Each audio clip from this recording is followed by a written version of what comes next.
What have I done? I have agreed to hand over the keys to the Cadillac to my wonderful, beautiful, incredible wife and let her drive tonight. It's going to be fun. It's going to be terrifying. It's going to be fun. So for those of you that aren't aware, this is a slow chat. That means whiskey, cigars, and great conversation. Tonight's a little bit different, though. Mm-hmm. Why are we here? Why are we doing this? Well, tonight I'm going to interview you. Yay. Because we're on holidays-ish. So, this was the better option. Yeah. The other options must have been terrible in order for us to come to this desperate state of affairs here. Now, there's a few decisions that you need to make. People don't realize just how hard I work on these slow chats. Obviously, I have to find guests and all that sort of stuff, but whatever, that's not important. The key decision that I need to make each time is what cigar I'm going to smoke. Well, hold on. Now, I know that this is your show and your channel and everything, but I'm the one doing the interviewing. Yeah, okay. So, all right. Wow. We'll do it my way. Wow. We're off to a great start, everybody. Off to a great start. So I have noticed a few people that have asked questions along the lines of, hey, Eddie, can you make him stop smoking cigars? Which the answer to that is clearly no. And I'm not going to make him do anything. That's not how anything works or should work. Can I hold that up so people can see it? Because at the moment it's just a mysterious box. I know. It is a mysterious box because it is just baffling. So this is, I don't know if you've ever shown it, but this is your traveling humidor. See this smile? See the smile? Okay. That's the one that I put in the car to travel with. This is a traveling humidor and it's pretty thick, as you can see. Whoa. And I think what people don't understand is that you and I both enjoy smoking cigars. Cigars are one of the things that we bonded over, Formula One racing and smoking cigars. Back in the day. Back when we were cool. We were cool once. We were cool once, babe. We were also young. But also I have seen a few people asking questions around, well, where does Topher get his cigars from? And the reality is that during COVID, you started... Yeah, the Cigar Professor. The Cigar Professor. And I have to be careful because there's all these laws around tobacco advertising, blah, blah, blah. So all I can say is the Cigar Professor on Facebook. Myself and a business partner run it. And all I'm going to say is, in the end, I don't actually pay for my cigars. It's all of our customers that pay for our cigars. So people always love to get into me about, how can you spend so much money on cigars at a time like this? I'm like, hey. I did the maths and said, open a business doing this so that I don't have to pay as much for it. Yeah, correct. And so thank you to all the wonderful Cigar Professor subscribers and customers for subsidizing my hobby for me. I do appreciate that. But it's not just that. Through COVID and because of, I think, the way that Topher has spent a lot of time with all of you, every Thursday night he takes time out to chat with you, which is obviously time away from myself and our kids. And a big part of that came with actually just you or Topher decompressing. And while a lot of people, and there's not that many, let's face it, but every now and again you see somebody that's like, oh, cigars, oh, you shouldn't be doing that. You shouldn't be smoking cigars or encouraging people to drink alcohol or whatever. This is a big part of your 100%. Mental health. 100%. And being able to know how somebody handles their own mental health through a particular period of time and a stressful period of time, who am I to say don't do that if that's the thing that helps to keep them sane? So tonight we are looking at all of these. Well, hang on. No, this isn't like a cigar chat. You're literally just looking at them. Then Eddie's going to pick one. I'm assuming we're going to share one. I'm assuming that's the plan. Yeah, let's just share one. I've just had dinner. So now there are some that are not actually up for grabs because they're a part of the Cigar Professor subscriber show, and I need them for when they come up on every week, each week. So that's I all didn't of know there were going to be these. caveats to So how we this did this. this is off limits. Oh, This and this you can pick from. All right. okay. So you rifle through those and you decide what you want. Now, while you're doing that, let me explain. With cigars, how you store them is the single most important thing. In order for a cigar to be enjoyable, it has to be properly made from good tobacco that's been properly aged and well blended by someone who knows what they're doing. And then once they've been made, they have to be stored perfectly for their entire life from when they're made to when you smoke them. And if they are stored incorrectly at any point for more than a few days, they can literally be ruined. So the cigars that you get from corner shops, that mates hand out at weddings, these sorts of things, they're usually horrible. And that's usually because they've been stored badly. This tells me what's going on inside my humidor. And I want to keep that below about 25 degrees if I can help it. But up here in Queensland, it's a bit nasty. And then I want to keep it at around about 65% humidity. So I've just pulled it out of the humidor, of course, because we've opened it up. And it's showing me that the ambient humidity up here is about 73%. Inside the humidor, I have these things called bevators that control the humidity and keep it down around about 65%. If I keep it under 25 degrees and down around 65 to 69%, somewhere there, then my cigars are going to be perfect every time I want to pull one out and smoke it. And I will never have that horrible experience that some of you, I'm sure, have had after buying a cigar from a corner shop. Hmm. There you go. Humidity's climbing. Yeah, we'll close the lid soon. Yep. I think I'd like to try this one. Oh, wow. Really? Are you sure you want to try literally one of the most expensive sticks that I have? Yes. I have to share that with you? Yes. Okay, sorry. It's my choice. I'm running this interview. Hang on. Sorry. When I said my vows, and it was like in sickness, in health, in ritual, I didn't realize that it also included sharing one of these. That sucks to be you. That's really pushing this it. This is what we're gonna have. Okay, so we're having a Macanudo Vintage Maduro 1997. This tobacco here, the wrapper, it was literally harvested in 1997. It's been properly fermented. The other tobacco on the inside, the fill and the binder and the other tobaccos are younger than that, but the wrapper itself is, what's that, 25 years old? 25 years old. I don't think you're gonna like it. I don't think it's your kind of stick. I think I'm intrigued. All right. Well, let me get it ready, and then can you tell us what in the world we're doing tonight? Like, how's this going to work? Well, so tonight, I will be interviewing Topher because people do have questions, and what has been fascinating as we've been traveling around and getting outside of Victoria It's been really good. Has really actually been meeting some incredible people. You're all very lovely. And it's been a real joy to meet so many people as we've been traveling around.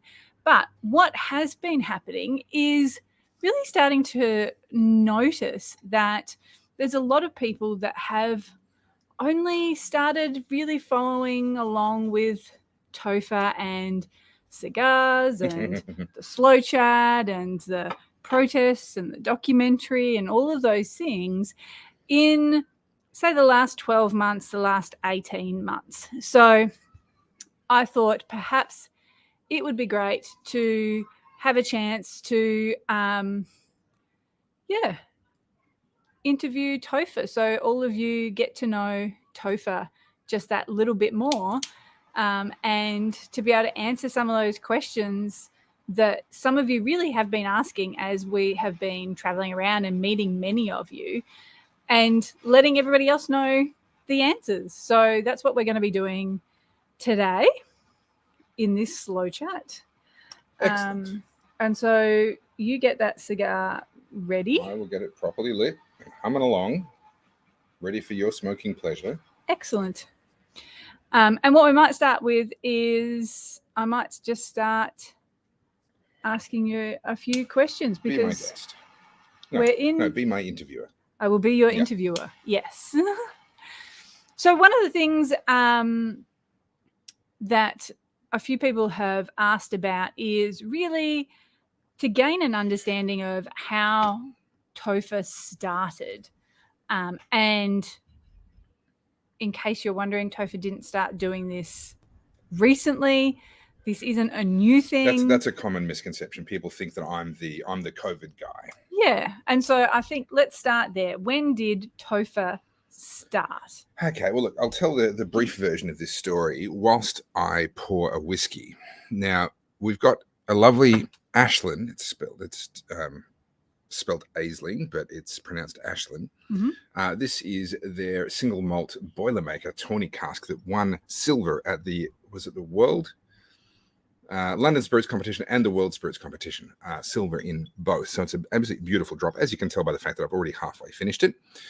But there's also this random bottle that you went off to get a coffee and you came back with a bottle of gin, a bottle of whiskey, and some other random salts and peppers and who knows what. That's right. I was meant to pull that out far together. Yes. And I nearly had a heart attack. Now, I mean, on the front, okay, yes, it's a Blackgate single malt peated Australian whiskey. Fantastic. It turns out it's 60% alcohol by volume, so it's got a bit of a punch. But the thing that's really got a bit of a punch is this little round sticker on the back, which I will try and maneuver so that the light will... no, it's too bright. It's too bright. What it says in that little round sticker is $170. Yeah. I've never spent that much on a bottle of whiskey in my life. Yeah. I can't let you out unsupervised. How do you walk into a shop for some coffee and come out with 170 and we don't even know if it's good? How is this happening? Yeah. Well, yeah, I'm not sure how that happened. It looked great, and it was better be great. Small batch distillery near where that cafe was, and I decided, you know what, let's, as much as we can, support a lot of the different people that are running small businesses through a lot of the different regions and a lot of the different towns we have. It's the same thing through. we did with the empty esky trip after the fires down in southeast Victoria and so forth. Yeah, we did a similar thing. It's something that we genuinely believe in and like to do and want to do. So while we're traveling, we would never, like, if I came home having spent $170 on a bottle of whiskey from Dan Murphy's, I would get murdered in my sleep. 100%, yeah. But while we're traveling around, I don't know, the rules just seem to mysteriously change. I've not quite figured out exactly what the rules are, but they're definitely more relaxed. They're certainly more relaxed when Eddie's the one doing the spending. I've noticed that. Yes, definitely. But that's okay, because I'm the one that also remembers the budget. So, that's how goodness life works sometimes. So this was something that I had seen, and I had just thought, you know what, Chris really enjoys whiskey and often drinks whiskey during these slow chats. So I thought, while we're traveling around, why not try a new whiskey from one of the smaller distilleries that we do have in the country, because there are a lot of different it's got some punch. Distilleries around the place doing all sorts of exciting things. So I got that one, and there was also another one, a gin as well, which was pretty phenomenal. Yeah, you just keep on racking up more and more gin bottles. I don't understand, but anyway. Yeah. All right, so enough. Considering we don't drink gin. We've got our cigar. We've picked the whiskey we're going to start with. Yeah. I think this is going to be too much for you, babe. But probably, anyway. yeah. But you still haven't really answered the first question, which is, tell us a bit about how Topher, as we know it, started. So back in the day... You're not even going to let me try it? Like, geez, come on, man. Go for it. Be my guest. Mm. I'm just watching for the face that you pull. It is very strong. You tried to hide it. You tried to hold it in. I tried. That is not for me. No, that is not for you. The other one might be. Nah. But I've only got one glass. That's fine. I have water. I'm happy with that. So back in the day, I worked through a bunch of different blue collar jobs, mostly sort of labouring. Worked my way into forklift driving at a logistics company. All the fruit and veg that went to Coles would come through us. But I also always had an interest in acting, presenting, etc. So I used to be quite involved in live theatre, and I went and I studied screen acting for a year, and I did a few bits and pieces here and there. I'd kind of given up on the whole lot, moved on. That was a thing that I did when I was young and stupid, and I'd moved on. And then into work one day comes my cousin Bob, who worked at the same place as I did. And he says to me, Topher, you should audition for Project Next. I said, what's that? Project Next was an Andrew Denton project where he was basically looking for the next generation of news presenters, researchers, writers, producers, etc. And I thought, okay, I'm interested in politics. I'm interested in what's going on in the world, and it involves presenting, which is something that I had been interested in and I had studied. So I kind of know how to put together a television, a video story because of my dad's background in Channel 31. So from before I was even 10, I was holding microphones and doing things to help my dad. So I had all the bases covered and went, all right, I'll give it a crack. So I made an audition video for Project Next, and that was the very, very first video, Tophers on Popular View #1. How old were you back then? I mean, I know you're skinny and 27, not what you look like 26 now. maybe. 26. I was half the man that I am now. Literally. I am twice the man I used to be. 27, a lot funnier than I am now, actually. I go back to that video and I'm like, man, I make myself laugh. I don't anymore. I don't know. I had something back then. I don't know what happened, but anyway. Wit? Yes, that's it. I had wit. Now I'm a half wit. Yes, maybe that's what it is. I became twice the man and half the wit. So I made that video. I wasn't successful. They weren't interested in me. And did you find out why? No, they don't. In the film TV industry, no, you never hear from them. They never ring you to tell you why, or even no. You just, time passes and you don't hear from them. So I had this video that I put a bit of work into, and I just went, oh well, I guess I'll stick it online. So I started up a YouTube channel, which was no followers, no subscribers, brand new, and I put it online and I sent the link to my mum, and she watched it. So that was nice. I had one view.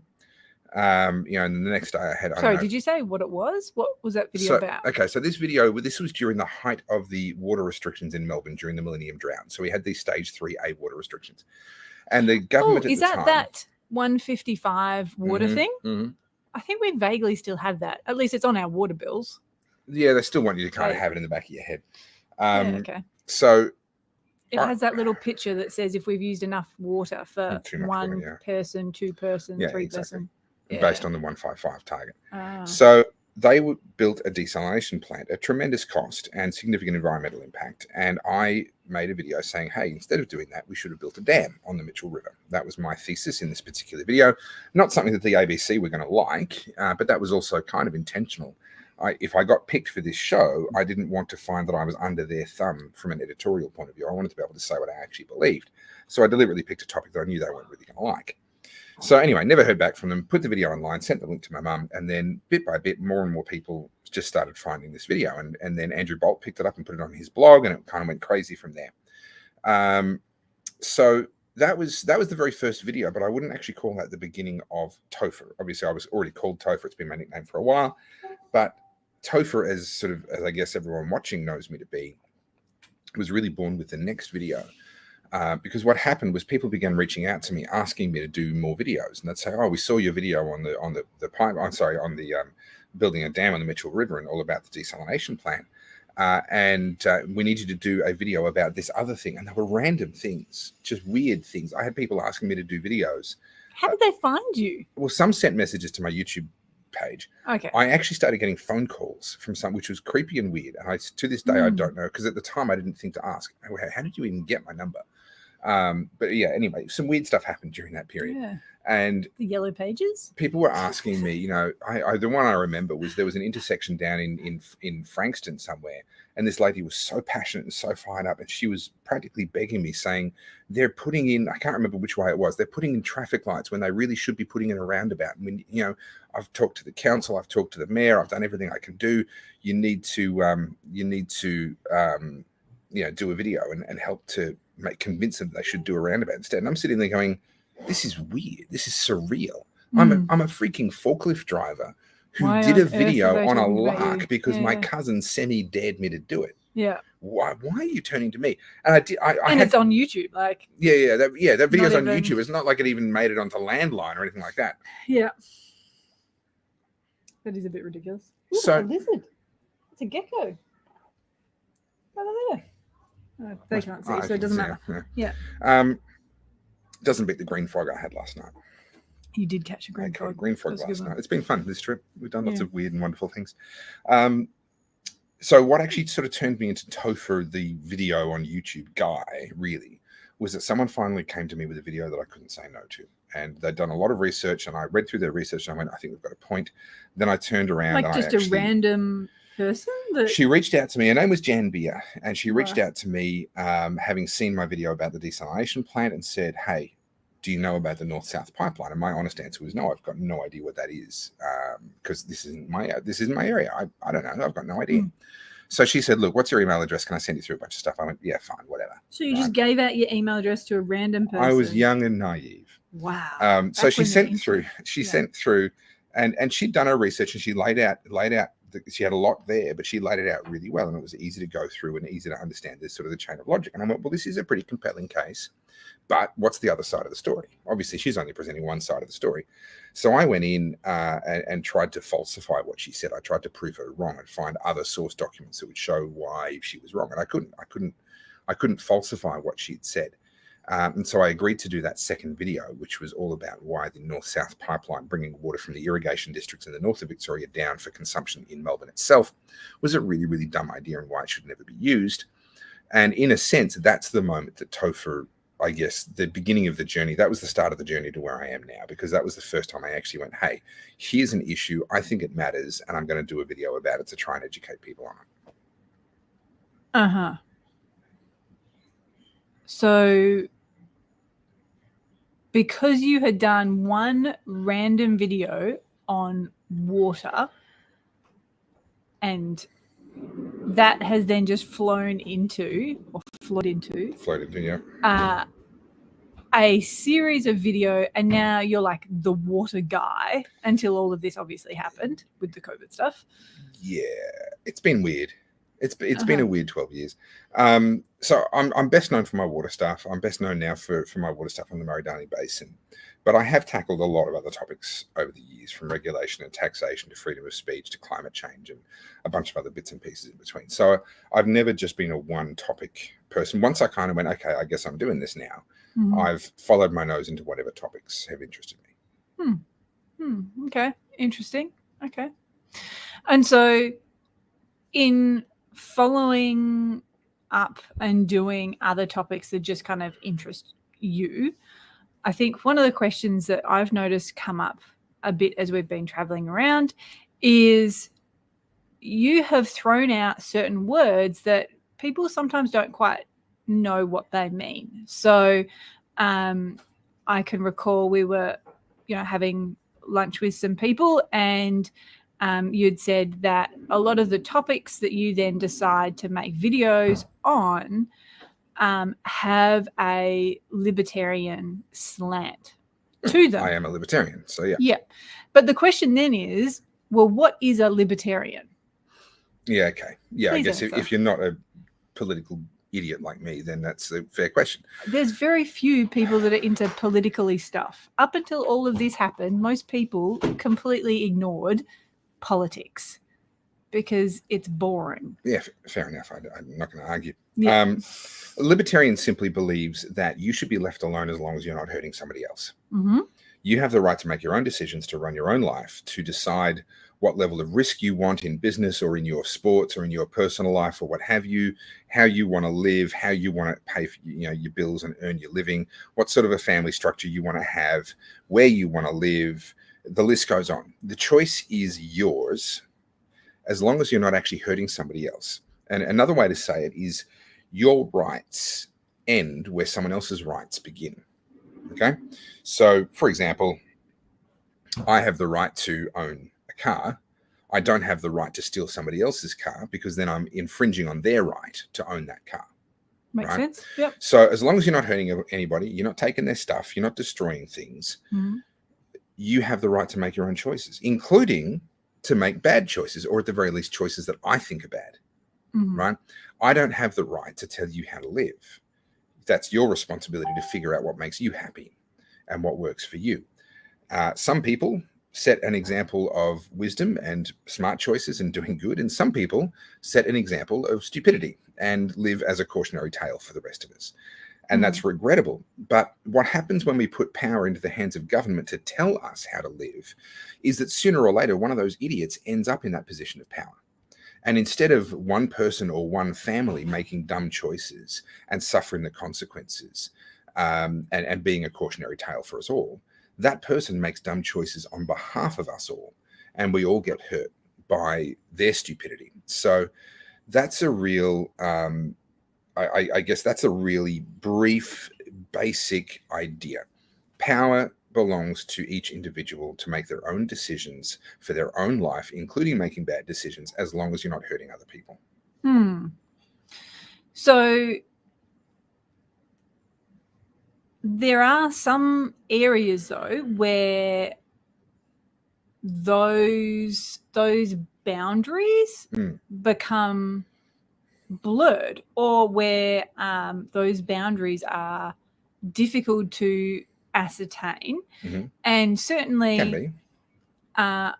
there are some topics that would fall perhaps more into the, I guess, the moral conscience of right or wrong than whether you have rules around them.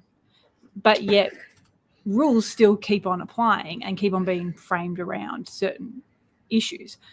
So from a libertarian perspective, are you sitting there going, all of the rules can be moved around any which way as long as it kind of just fits with society?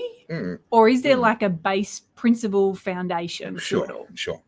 Universal individual human rights. Okay, but in okay, so let me elaborate. The default position is that you have total control and power over your life unless it can be demonstrated why you shouldn't. And in the libertarian framework, why you shouldn't is you're directly hurting other people. So the default starting position is you are in charge of your life, not the government, not some bureaucrats, not someone who got elected and won a popularity contest.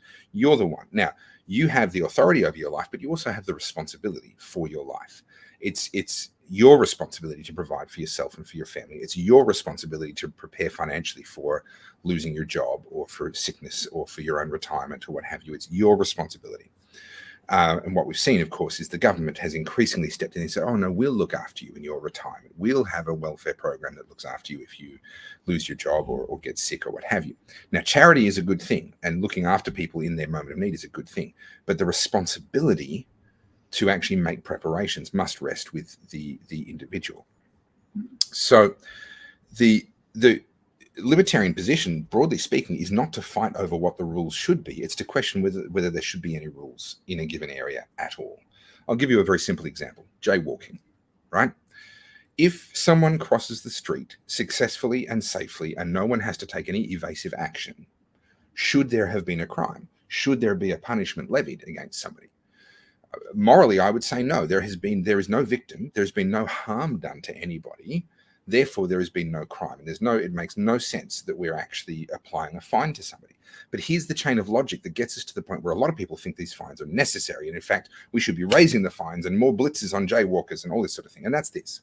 Some people get hurt crossing the street. They cross at a bad time. They don't pay attention. They get hit by a car. They get hit by a truck. They get hit by a tram, whatever it may be. And that's deeply regrettable. And they get very badly hurt, killed in some cases, but very badly hurt in others. So what happens then is they then require hospital resources. And because we have a socialized healthcare system, the cost of that is paid by society. Society bears the cost of some people's stupidity. And because society is bearing the cost, politicians say, well, we should have the right to make rules around this thing because it's society that's paying for this thing. And so therefore, all of a sudden, through this chain of logic, it makes sense now to start handing out fines if people cross the street unsafely. Well, how do you define unsafely? It's a very difficult thing to actually define in a way that is going to stand up in a court of law and isn't just going to get thrown out every single time someone comes in and questions it. So instead of actually having to define what safe is, we have lights that green and red. And if you cross under the red, you've done the wrong thing, regardless of whether it's unsafe. And if you cross under the green and you get hit, you're still not in the wrong, even though you might have been an idiot stepping out when you did because there was a truck with failed brakes bearing down with its horn blaring and you should have known better. But, oh, the light was green, so I stepped out. You're still the good guy. And what we've done is completely removed personal responsibility. We've put it onto this red and green light system that has no intelligence whatsoever. It just simply says whether you are going to be in the right or in the wrong if you cross the street right now. It says nothing about whether it's actually safe in reality. But now, through this chain of logic, we've created a situation where grown adults are expected to put aside their own personal responsibility, to ignore their own five senses. They can look up and down the street and there's not a single freaking car moving anywhere. And yet still in the back of their brain, they have a fear about crossing the street as a grown adult, using all of their faculties and senses. And what we do is we infantilize people. We take away that personal responsibility. We treat them like children. And we say that if you just do as you're told, then you won't get in trouble. Don't do what you know is right and what you can see is the correct thing under the circumstances. Just do what you're told. And if you do that, then you won't get in trouble. And that's an incredibly dangerous relationship to have between the government and the people. And you see the ultimate sort of result of that playing out in COVID and in other areas that we've seen more recently, where you've got the government basically coming forward saying, oh, no, don't listen to other experts. Only listen to the experts that we handpicked. Don't use your own senses to read. Don't use your own brain to read reports and to see the data and to see what happens when certain early treatments are used. No. Just trust us. We're going to tell you whether something is safe, whether something is effective or not. And that's a logical extension of this relationship that we've created with something as simple and as basic as jaywalking. You do sound like a crazy person. Always have. You knew that before you married me. Yeah, that's probably true. Fair point. It's not my fault. Okay. So what is your predictions for 2022 for Victoria and for the rest of the world? What you doing? Bringing up an idiot. Mate, you accused me earlier on of having misled people. Oh, I saw that. That's slander. I suggest you go back and back that up with some evidence, mate. Before you keep on banging on. You want to slander people? Be my guest. Make sure you can back it up. Continue. Ah, yes. It doesn't seem very nice. Who cares? Who cares whether it's nice? This guy's a rolled gold troll and a rolled gold idiot. And he's lying about me. And I'm not in the mood for it today. Yeah, fair enough. Back it up, mate. Back it up. Yeah, I don't understand why people that don't like you keep on watching your stuff. It's just odd. Anyway, so we have had questions come through, and some of you may have actually seen on Topher's Facebook page. Go back and watch my chat with Quilty, mate. I state very clearly that it's my opinion. And it is my opinion that it's unlawful, and I think in the end it'll be found that way. That remains my opinion. What's your point? I misled nobody. I stated my opinion. Get over it. Yep. Okay, moving on. So people on the Facebook page. So some people I realize are watching this via YouTube and they are leaving comments in the comment section. But we did put up on the Facebook page for people to be able to put in questions so that I could ask you various questions throughout the night. So the first one that is from Melissa Hay. What is Topher's predictions for 2020 for Victoria, Australia, and the world? 2022, I assume. Oh, 2022. What did I say? 2020. Okay. Really dangerous question to answer for obvious reasons, because people who lived their entire lives studying this stuff and they're 60 and 70 and 80 years old and know an awful lot more than I do still get predictions wrong all the time. So the whiskey I'm drinking, Sean, I'm just drinking the Blackgate Single Malt Peated Australian whiskey. We literally just took a punt on this because it was on the shelf of a shop. Don't buy it. It's really expensive. It's expensive and it's quite peaty. It's quite strong. I will be moving across to the Ashland. This is the tawny cask, Boilermaker tawny cask, once I've sipped this glass down. Okay, so let me start with some things that I have a higher degree of confidence on and move into some things that are more speculative. So I predicted in October of 2021 that in Victoria we were seeing the peak of the lockdowns, that we wouldn't return to that level of lockdown, restriction, etc. So far, that's proven to be correct. Yep. I did say at the time that we haven't yet seen the peak of the mandates. All right, the mandates, I didn't know when they were going to peak. I think right about now we're seeing the peak of the mandates, in my opinion. Now in Victoria, Daniel Andrews is dabbling with and debating whether he mandates a third jab for certain things. And I think he's gone ahead and he's done it for some things. He was talking about doing it across the board. He was talking about doing it for tourists. And then there was a backlash. And now he's sort of backed away from that a little bit. And people are saying, well, hang on, if you're not going to mandate a third jab for tourists, then what's the point of having it for locals if we're going to have all these tourists coming in that don't have it, etc. So it's all become a little bit of a mess. Whatever he does, and he may yet decide to mandate the third jab across the board, I don't know. But whatever he does in the end with this is the last decision that he's going to make on mandates. This is going to be the peak of the mandates. Let me put it that way. Whichever way he goes, he may apply it, he may not, but whichever way, that's it. That's the peak of the mandates. It's getting really, really hard to sustain mandates, given that even Israel is starting to walk away from them now. Canada are eliminating absolutely everything. 14th of March. Well done, truckers. You won. 14th of March. Canada are getting rid of all of their everything. The whole lot's gone. Large swathes of the US are getting rid of a lot of their rules. Other parts of the world are getting rid of, the UK's gotten rid of a bunch of their rules. It's going to get more and more difficult to sustain this narrative, this idea that these are necessary public health measures. So I think right about now we're seeing the peak of the mandates. Now that doesn't mean they're going to go away in a hurry, although we are seeing that in some parts of the world. But it does, I think, mean that we're on the downhill run towards when people are going to be able to get their jobs back, or at least go and find new jobs and that sort of thing. Yeah. So that's where I think we're at with all the COVID stuff. But COVID, of course, isn't the only thing going on in the world. Very much so. And so I guess following on from that, obviously, again, predictions are tricky. And dangerous. No commentator ever does it, but you're a commentator. No, commentators do it all the time because we're stupid. Oh, you know what the difference? Not me. You know what the difference between an amateur commentator and a professional commentator is? Yes, I've heard. The professional commentator can tell you why they were wrong. Yeah. Heard the joke. Thanks very much. Wow. You see what I have to deal with on a daily basis.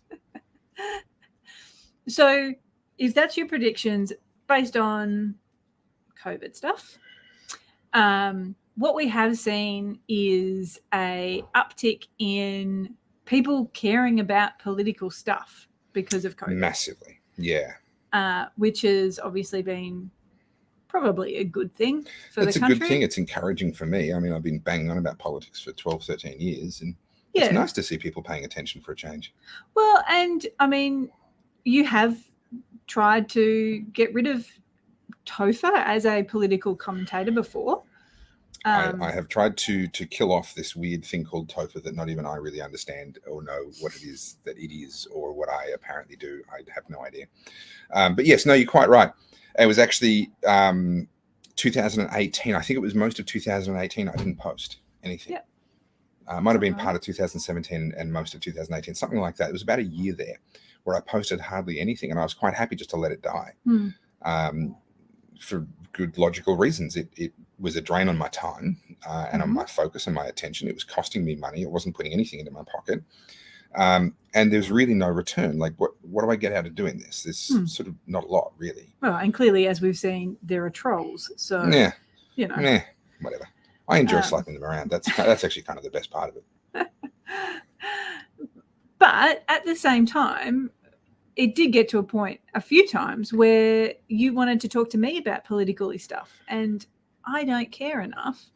And so I said, go back to your Facebook group of people that care about. Go tell politics. Somebody who cares. That was basically what she was saying to me. Pretty much. And you did. You told people that care, and all of you people, you care, which is great, because you keep my husband entertained, and he loves it, which is good.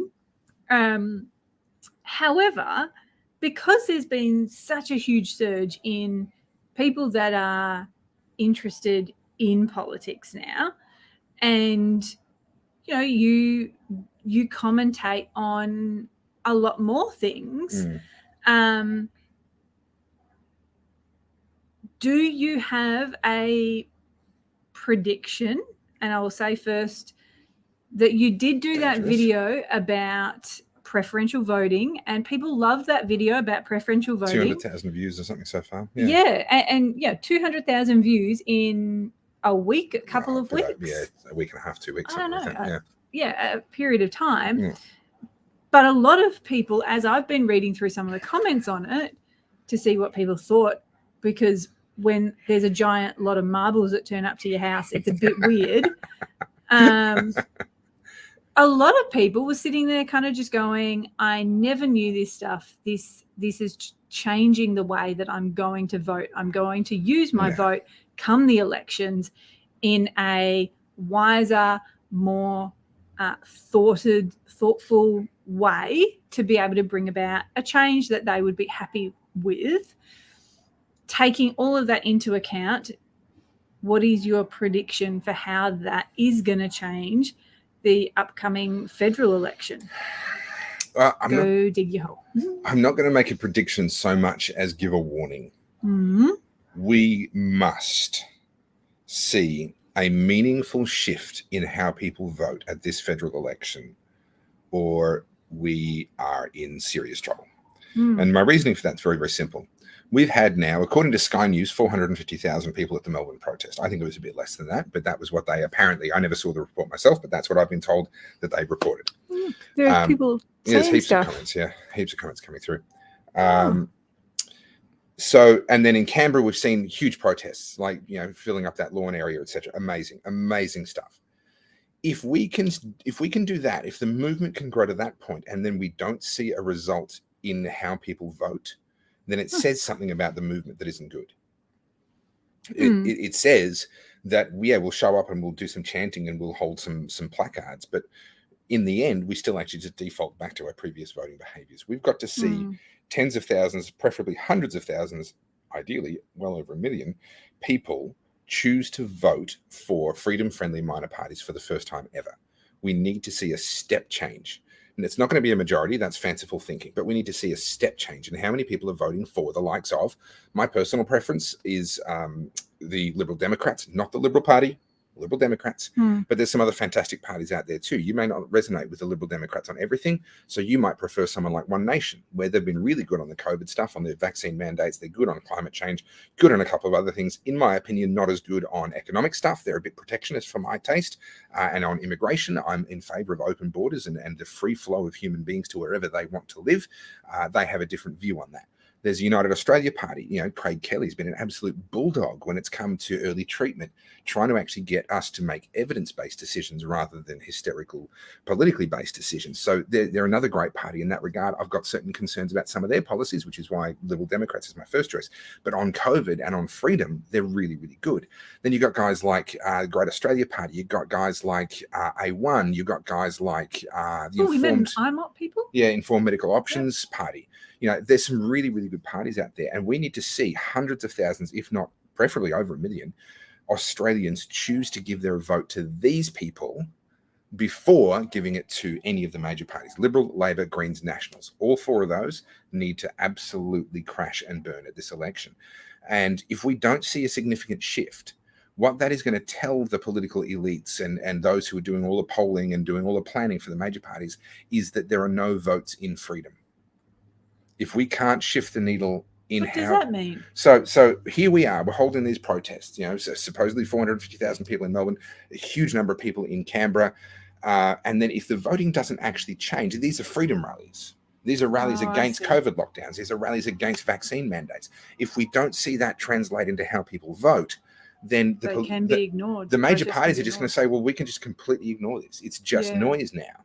And we're just going to go on, pursuing the middle as they see it, which is what they've done forever. And that's what got us into this mess in the first place. So I don't have a prediction so much as a warning. We have to make this work. We have to see a meaningful change in how people vote. What I would like to see, so the Australian Parliament is made up of an upper house and a lower house. Yes. The upper house, the Senate, actually, the lower house, 150 odd seats. They in order to win a lower house seat, you have to have 50% of the votes, or 50% plus one. I talk about that in my marbles voting video, which is all about the lower house, and I will do one on the upper house once I'm back in Melbourne. The upper house works differently, and it's specifically deliberately done that way so that the makeup of the upper house is going to be different to the makeup of the lower house. There's reasons about that in terms of them holding each other accountable and balance of power and blah, blah, blah. Bottom line is the way the Senate works is different. And essentially, there's 6 Senate seats up for grabs every single election, unless it's a double dissolution. That's a different story. But so there's 6 Senate seats up for grabs per state in every election. So that basically means if you've got about 15%, 14% of the vote, you're pretty much guaranteed a Senate seat. So the Liberals come along, for example, and they might get 30% of the primary vote. Well, they get 2 Senate seats straight away, right? And then so that you give away the first 5 to whoever's kind of got enough. And then that last one, it's not 15% or 14%. It's whoever's got a majority compared to the remaining people. So sometimes it might only be 7%, 8%. Yeah. And that doesn't have to be all primary vote. That can be vote as the preferences flow to you in the same way. It works in the same way as that video about the lower house. So to get an upper house seat in one of the states, the freedom-friendly minor parties only need to have a combined vote of 8+%. Right? It doesn't sound like a lot. Well, it shouldn't be a lot. That should be very, very achievable. But this is where my warning comes in. If we fail to achieve that, what does that say about people's attitude towards freedom in this country?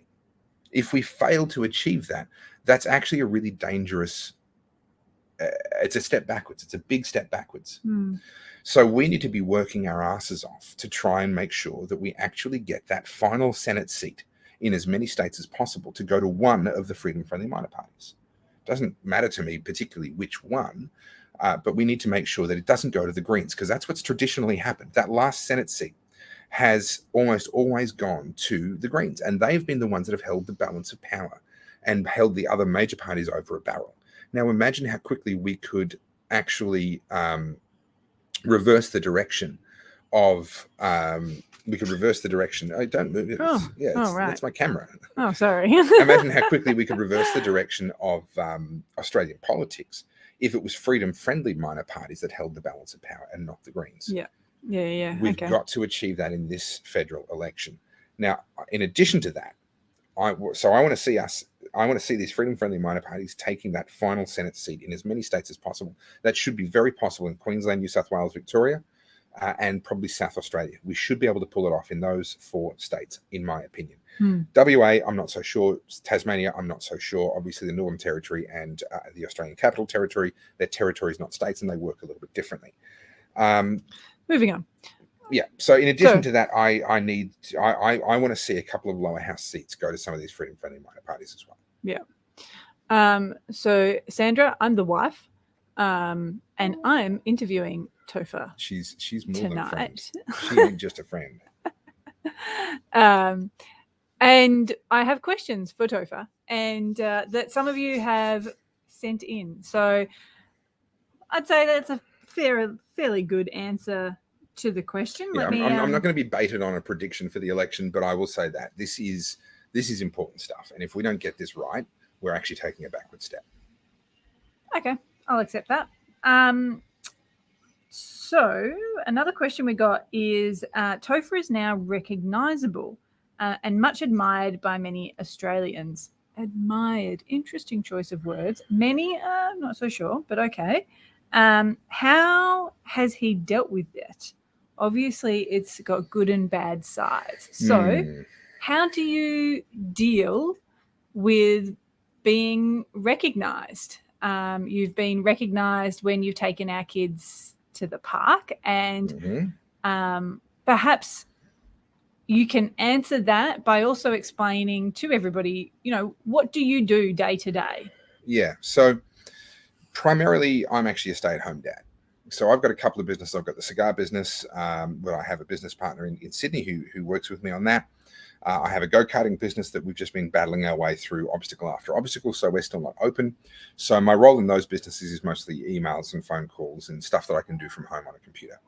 So I've taken the opportunity, and also, the other thing is they don't pay me very much. The cigar business basically just pays for my cigars. The go-karting business doesn't pay me anything at all because it doesn't exist yet. We're battling our way through this very lengthy approvals process and now COVID and everything else.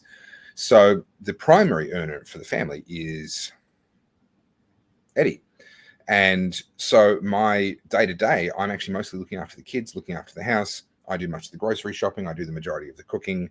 I'm basically the model of what a feminist husband would look like, but I'm anything but a feminist. It's so incredibly ironic to me, and I've got no issue with it. I like to say that we have a 1950s relationship, but with the roles reversed. Yeah, pretty much. So, and so I'm making progress on these other businesses, and the roles will change at some point when it makes sense for that to happen. But right now, while the other businesses are not yet paying me any money, and they haven't yet reached their launch, and they're not going, then it makes sense for us to operate this way. So I'm mostly looking after the kids, which means a lot of the time when I get recognized, I have the kids with me, which is both a concern, but also in a weird way, it reduces the chances that someone's going to do something really, really stupid. Let me stop you right there, babe. Yeah, sure. So, dude, whoever you are, you don't also realize the incredible extent to which Topher has actually helped a lot of families and a lot of men from topping themselves. You don't know what you're talking about. I suggest you stop and move on. Carry on, babe. Almost every interaction I have with someone who recognizes me is actually really positive. People mostly only want to talk to me to say, hey, thanks for what you do. I watched Battleground Melbourne, or you've really helped me, or various things like that. So they're always really, really positive interactions. And I enjoy them. At the same time, sometimes I just need to get into the shops and buy a loaf of bread and get home again because I've got hungry kids and I didn't know what I needed. So it's not always convenient, but it is always encouraging. I mean, literally just the other day in Toowoomba, I was in a supermarket there, and someone who actually worked there recognized me and told me all about what some of the employees at the supermarket are doing, because they're less than a month away from losing their jobs under the Queensland laws. Mm-hmm. And and they wanted to sort of share with me what they were doing. And while he was chatting to me, someone else came up because they recognized me and so forth. And I get to have these really amazing conversations with really incredible people, really gutsy people who are, putting their lives on hold, or putting their sort of comfort on the line for what they believe in. So it always leads to great conversations, and I always do enjoy it. But it's not always convenient. The timing's not always ideal. But probably the thing that like that side of it, fine, no problem. Coming home and opening my email inbox, and there might be 100 emails, and there might be another 30 messages to my Topher page, and a real mix of things. Again, lots of people saying, "Hey, thank you, love your work," all that sort of stuff, which is lovely. But in amongst them, there'll be, I don't know, there might be 10 emails in a day. At its peak, I might have had 10 emails a day of people reaching out because they were at the end of their rope. They were they'd been pushed to the point where no one else cared, no one else was listening, and they were sending me a message almost as a last ditch. I've run out of other ideas, and I don't know where else to turn, and I'm really close to doing myself in. And that at the height, that was the height of that was also the height of the restrictions in late 2021, the height of the violence from the police, around the time when I was getting arrested, all that sort of stuff. I was getting the documentary started, and I had that going on in my life as well. And that became a really difficult period. I smoked a lot of cigars over a couple of months there, just trying to keep my head in a space where I could deal with that and be there for people that needed me to be there for them, while still also being a dad and being there for my kids and being there for you, and not completely losing my shit. Yeah. I've forgotten what the question was. How do you deal with being recognized and being Topher? Yeah. And we sort of touched on it a little bit at the start, that, smoking cigars and drinking whiskey is part of your coping mechanism and way of keeping sane.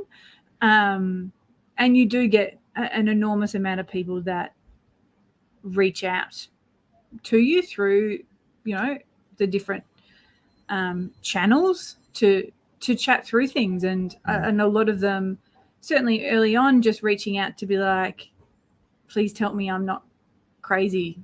Yeah.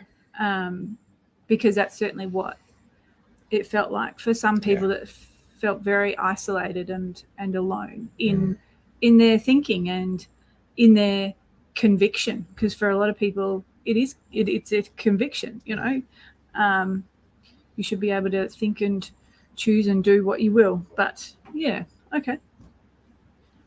I could push you for more questions on that, but I won't. It's all right. I'm comfortable. I've got a cigar. I've got whiskey. I'm basically a victim at this point. You can ask me what you like.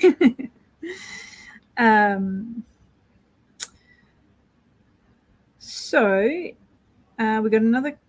I've got a few questions here, so I will look through the comments as well for more questions.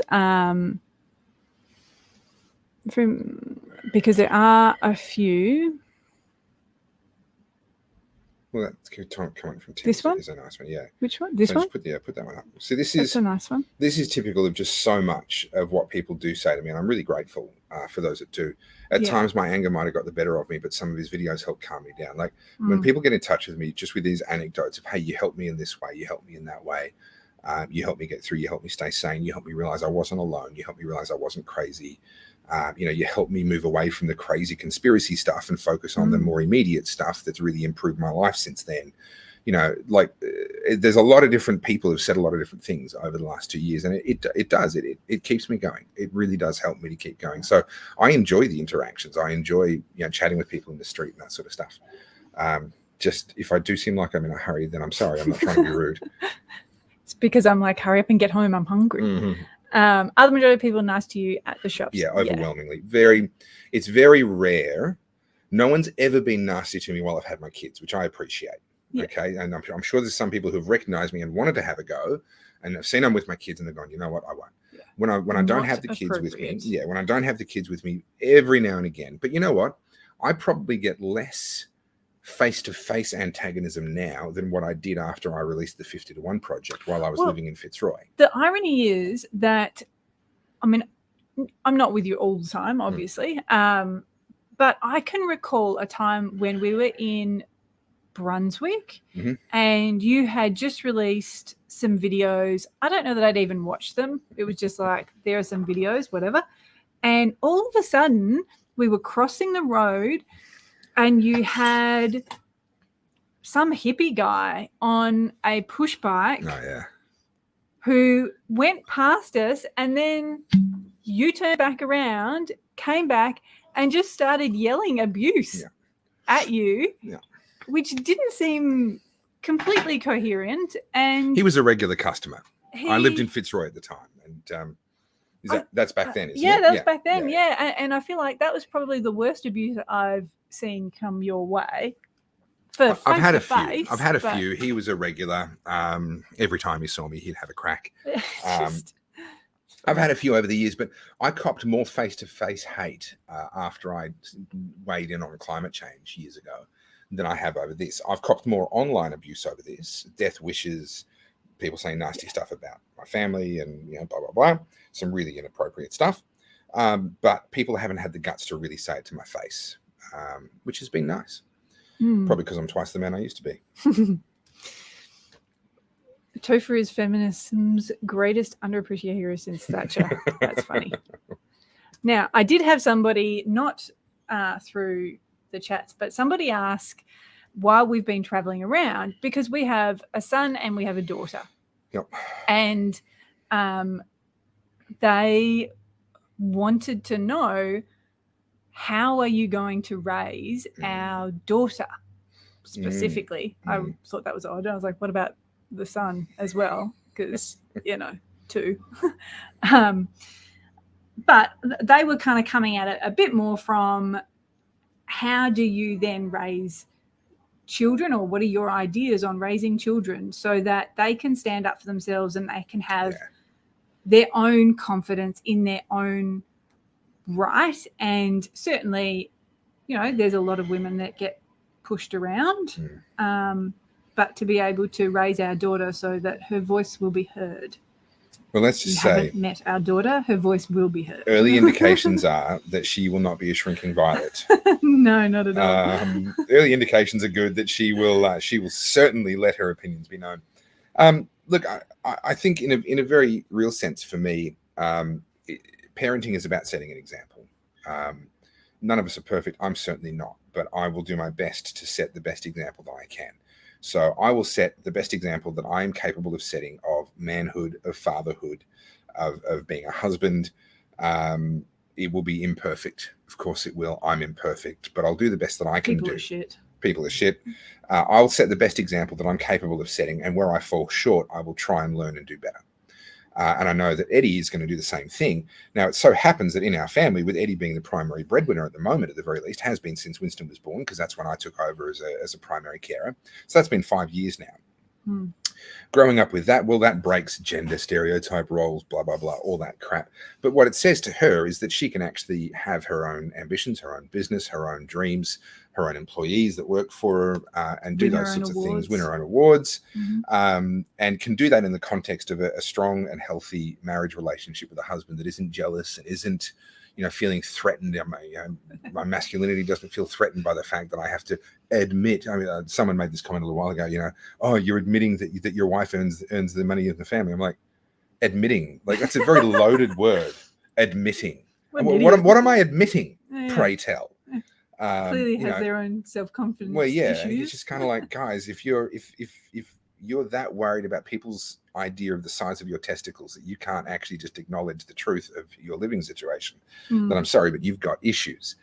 So I think she's going to grow up with a really good example. I'll certainly do my best, and I know Eddie will, of just getting out there and actually living life on your terms.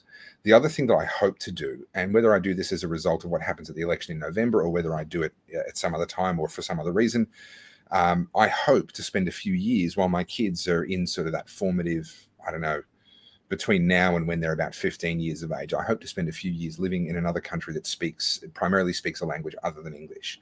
I would like for them to be raised multilingual.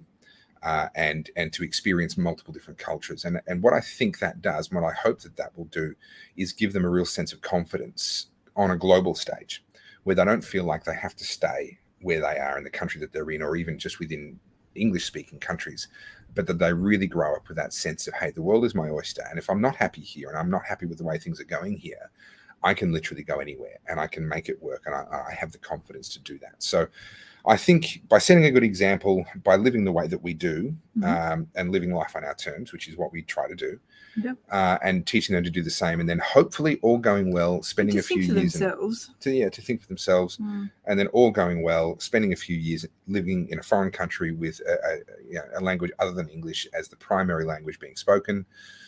My hope is that would create fairly well-shaped, well-rounded, confident, adaptable human beings. All right. So with that being said, you kind of segued into this next question. If you put aside the money aspect, where in the world outside of Australia is your view the best place to actually raise a family? If it wasn't going to be in Australia, money no object, where would you raise a family? I don't know, because I haven't asked myself that question. Switzerland. Snow. Cheese. I see no downsides.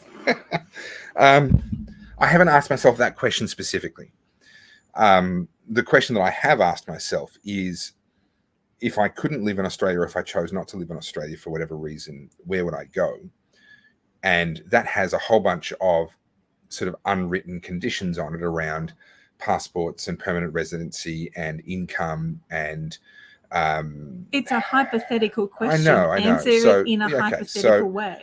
Let's not get bogged down in the details. I would probably say that what I would be looking to do is to get a passport from a small Caribbean country and get permanent residency probably on the Caribbean coast of Mexico and live in some of these smaller villages on the Caribbean coast of Mexico. That's probably where I am going to start. We'll spend, a few years, hopefully, doing that. and then we'll make our decisions from there. Having learned more about the world, having built some confidence, having proved that we can continue to earn an income regardless of where we live. We don't have to be in Australia to keep on earning. We would then branch out from there and make some decisions from there. But that's my first port of call. Passports from Dominica, and yeah, probably living in Mexico. All right, so I'm reading a few of these comments, and this troll is starting to annoy other people, and other people are asking for him to be blocked. No. He's helping the YouTube algorithm. That's true.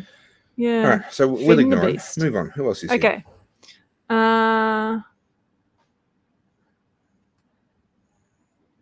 That's right.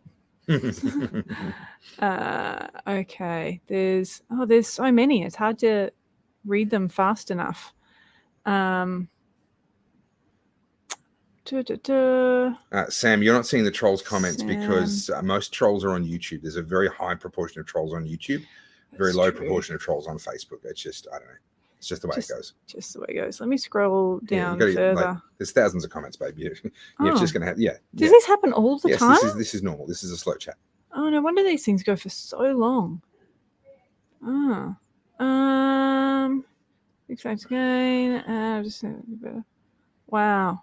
Oh, they just keep on going. Mm-hmm. Okay. Maybe go back to there. Yeah, I'm going to go back to my list of questions. Sorry, guys. All right. So somebody wanting to know, I think we were talking yesterday and then today about how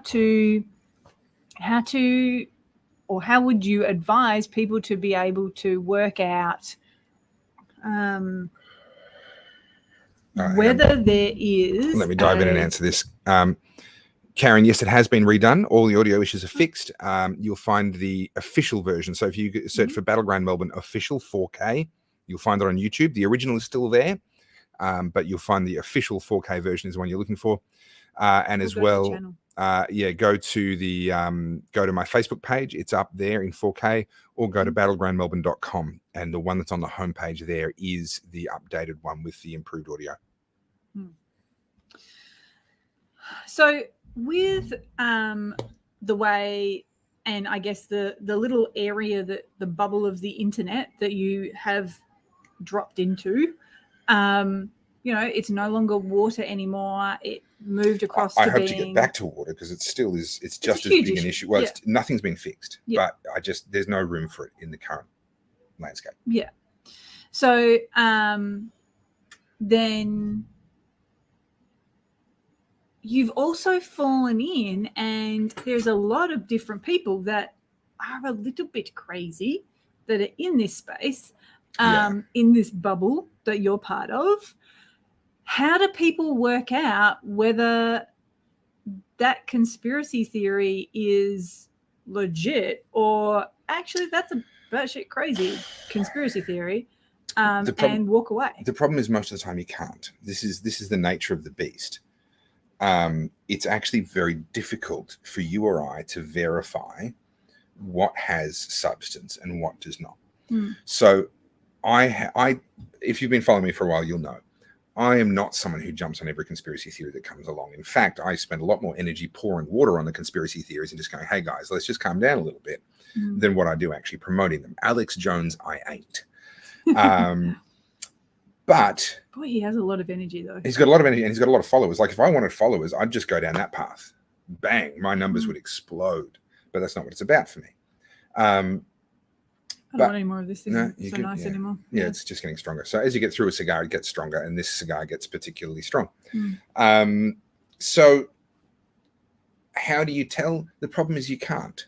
This is the very real issue, and this is why you get these people who are perfectly intelligent people who are convinced of things that they cannot prove. They cannot provide any real evidence. When I say real evidence, I mean primary documents, source documents. They can show you that this other person said this other thing, and they can show you a quote that came from the whatever. And if you try and find actually an original source document for that quote, you won't find one in many cases. Sometimes you will. But in many cases, that quote has just appeared where someone was claiming Tim, I know you're doing your best. Tim's a great guy. He's trying to troll. He's actively trying to balance the troll balance and make sure there's more trolls on Facebook for me, which I appreciate, Tim. But you're going to have to do a better job than that. I wear black t-shirts because I'm a lard ass, and black t-shirts make me look a little bit skinnier than what I actually am. I've lost my train of thought. Yeah, so you can't actually verify a lot of these things, and that's what makes them sort of conspiracy theories. Now, I don't have a perfect track record in discerning what's true and what's not. For example, I dismissed the lab leak theory for COVID, right? When that came up, I just went, this just sounds like another one of these things that people want to jump on. They always want to find the next angle, the next thing. Oh, it's even worse than you thought. And I dismissed it, and I was wrong to dismiss it, because now the evidence is overwhelmingly pointing towards this was a man-made virus that escaped from a lab. I was wrong to dismiss that. However, let me explain why I dismissed that and dismiss a lot of other conspiracy theories, which I may yet be proven wrong on some of them, but I'm pretty sure I'm going to be proven right on most of them. I have a test, a very simple test of two things. Like two questions that I ask myself. When someone comes at me and says, oh, have you heard about adrenochrome and the way they sacrifice children in the backwoods of Georgia and harvest their adrenal glands and they inject it into themselves so that they can live forever? Like, whoa, okay, there's a lot going on there. Or, do you know the queen is actually a body double and the body double is actually a shape-shifting lizard person? Okay, whoa. That was in a cartoon. No. There's people that actually, I mean, there's not many, but there are people. I'm taking the most extreme examples, but there are people that actually believe this stuff. Okay. Let's just apply a simple 2-question test, which doesn't actually ask, is this true? Because the reality is we don't know, right? That's the problem. We don't know that this is true. So these 2 questions are this. Can I prove that this is true using source documents from the original time when they supposedly originated? So not some person 100 years later talking about this thing. Can I get back to a source document that actually tells me about this thing? And when you say source document, what do you mean? Do you mean like a research paper? At a bare minimum, an eyewitness account. Even that has to be held with some level of suspicion. But take, for example, the World Economic Forum and Klaus Schwab saying, the Great Reset, we have that on record because he said it. Yeah. Okay. It's not a conspiracy theory. You can go back to source documents that they published where they talk about what they want to do.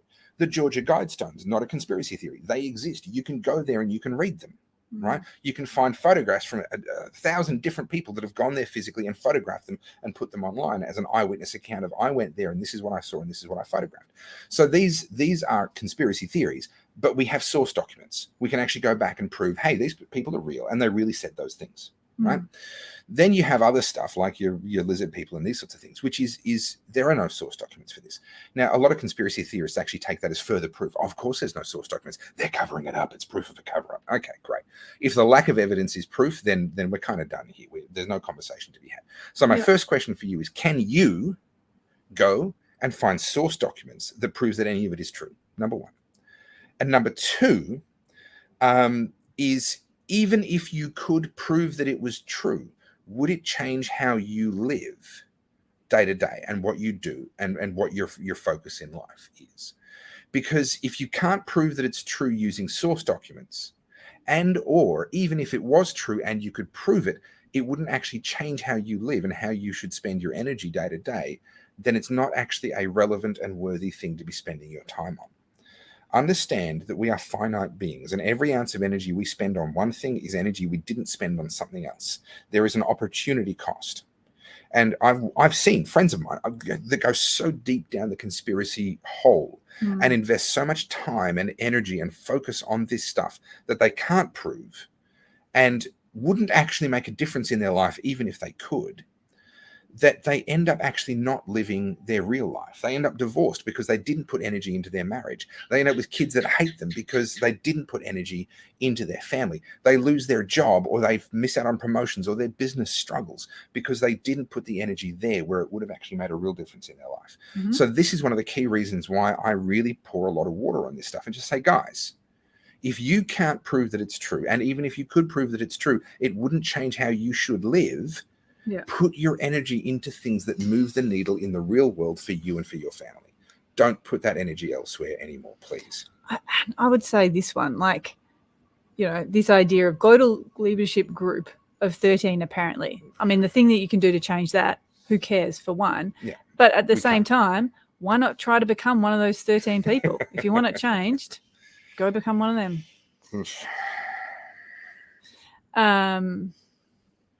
So here's a good one. Oops, where did it go? No, it moved. It's all right. Oh, yeah. Topher, what did you do pre-COVID? Well, basically the same as what I've been doing post-COVID, because this is just kind of a continuation of what I was already doing. So I've been a political commentator for 12 years, obviously not about COVID because COVID wasn't around. So really I've switched my focus to COVID because that became the big issue and the greatest human rights issue and libertarian issue and freedom issue of our generation. So I've shifted my focus, but actually the same. So for 5 years, I've been chipping away on the go-karting business and raising my kids as a primary carer for our kids, while Edwina has been running her business and paying the bills and providing for the family. That's been true before the COVID era came along, and that's been true during COVID. The only difference being that I've shifted my focus in terms of the topic that I'm talking about mostly, and I've also started the Cigar Professor. So the Cigar Professor started as a way to help men and give men community. And so every Friday night we all get together and we smoke cigars online. And subscribers have the same cigars as what I do. It's me and two others that sort of we're the professors, and we run the business and we run the show. Every Friday night our subscribers have the same cigar as what we've got. We smoke it together and we just talk crap. We talk tasting notes on the cigars and drink pairing notes. But it has been really helpful. But also just a whole lot of crap. And the feedback we get from the overwhelmingly men, there are a couple of women in there, but overwhelmingly men who subscribe, is that it's the highlight of their week. And it doesn't matter how bad their week was or how under it they're feeling. They're just sitting there going, yes, but it's going to be Friday soon. Yeah. And I'm going to hang out with the Cigar Professors and we're going to have a lot of fun. Yeah. So we started that really as a mental health thing, but also it pays for my cigars. So that's really the only thing that's changed post-COVID is we started the Cigar Professor. So somebody's actually commented about Men's Shed, which can you explain Men's Shed? But then also, how is the Cigar Professor different to Men's Shed? Sure. So Men's Shed is great. It was started for a similar reason to what I just described. People became aware that a lot of men, particularly older men, retirement age men, were dealing with massive amounts of loneliness, disconnectedness. These are people who, in their generation especially, had poured their heart and soul into their career and so forth. And then they retire and they're given the golden watch and they're shuffled out the door and people say, hey, don't be a stranger. But then the phone stops ringing. And within 3 weeks, they've been mostly forgotten. So the men's sheds were kind of started to give men a place where they could go and hang out with other people, where they could use or learn various practical skills. So there's a lot of sort of woodworking or metalworking or these sorts of things that goes on. And Jules says Men's Shed has helped many men suffering with depression and PTSD. Others saying that they've gone very woke. I'm sorry to hear that. I don't know personally. I don't actually attend any. But I do know they've done a tremendous amount of good in creating community and connectedness for a lot of men. And in a very real sense, what we're doing aims to achieve the same thing. We're creating a community and a sense of connectedness for anyone that wants to join. We're open to anyone, but cigars appeal primarily to men. That's just how it seems to be. And something for these people to look forward to, a group of friends that they know are going to be friendly with them, regardless of their politics. We try not to touch politics. It does come up, of course, but we try to keep it a pretty politics-free zone. We're just there to talk cigars and to talk shit. That's what we do.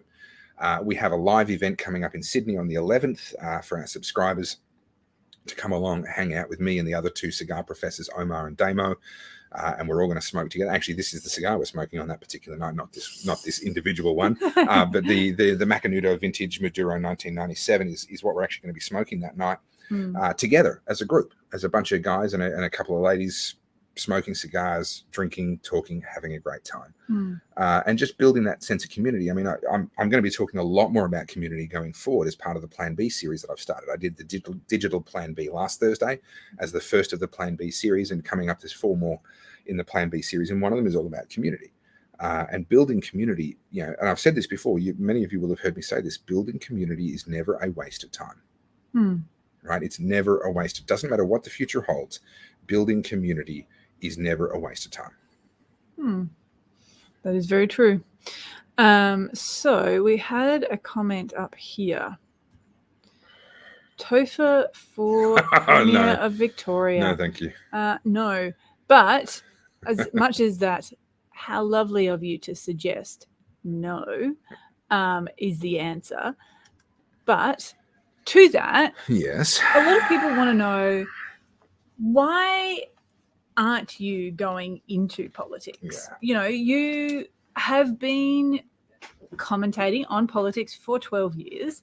That's a long time. You have clearly a lot of opinions on politics, and you spend a lot of time thinking about it, talking about it, telling other people about it, blah, blah, blah.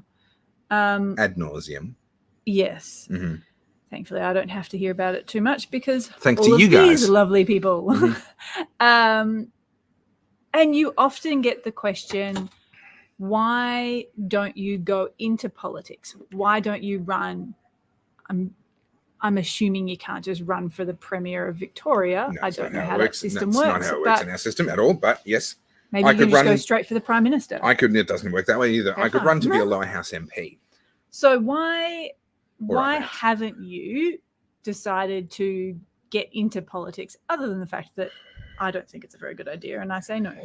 But I've been asked a bunch of times by different political parties over the last 12 years to run as Senate candidate, as a lower house candidate. I was in this most recent electoral cycle offered the lead Senate candidate position for Victoria for a political party, and I declined it.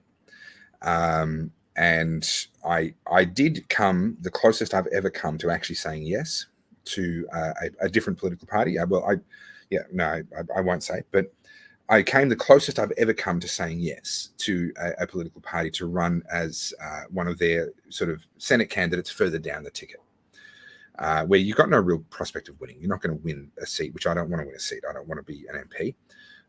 But I thought maybe if I sign up and I'm on their ticket, I can help to kind of signal boost and draw attention to them and increase the chances that their lead Senate candidate will get in.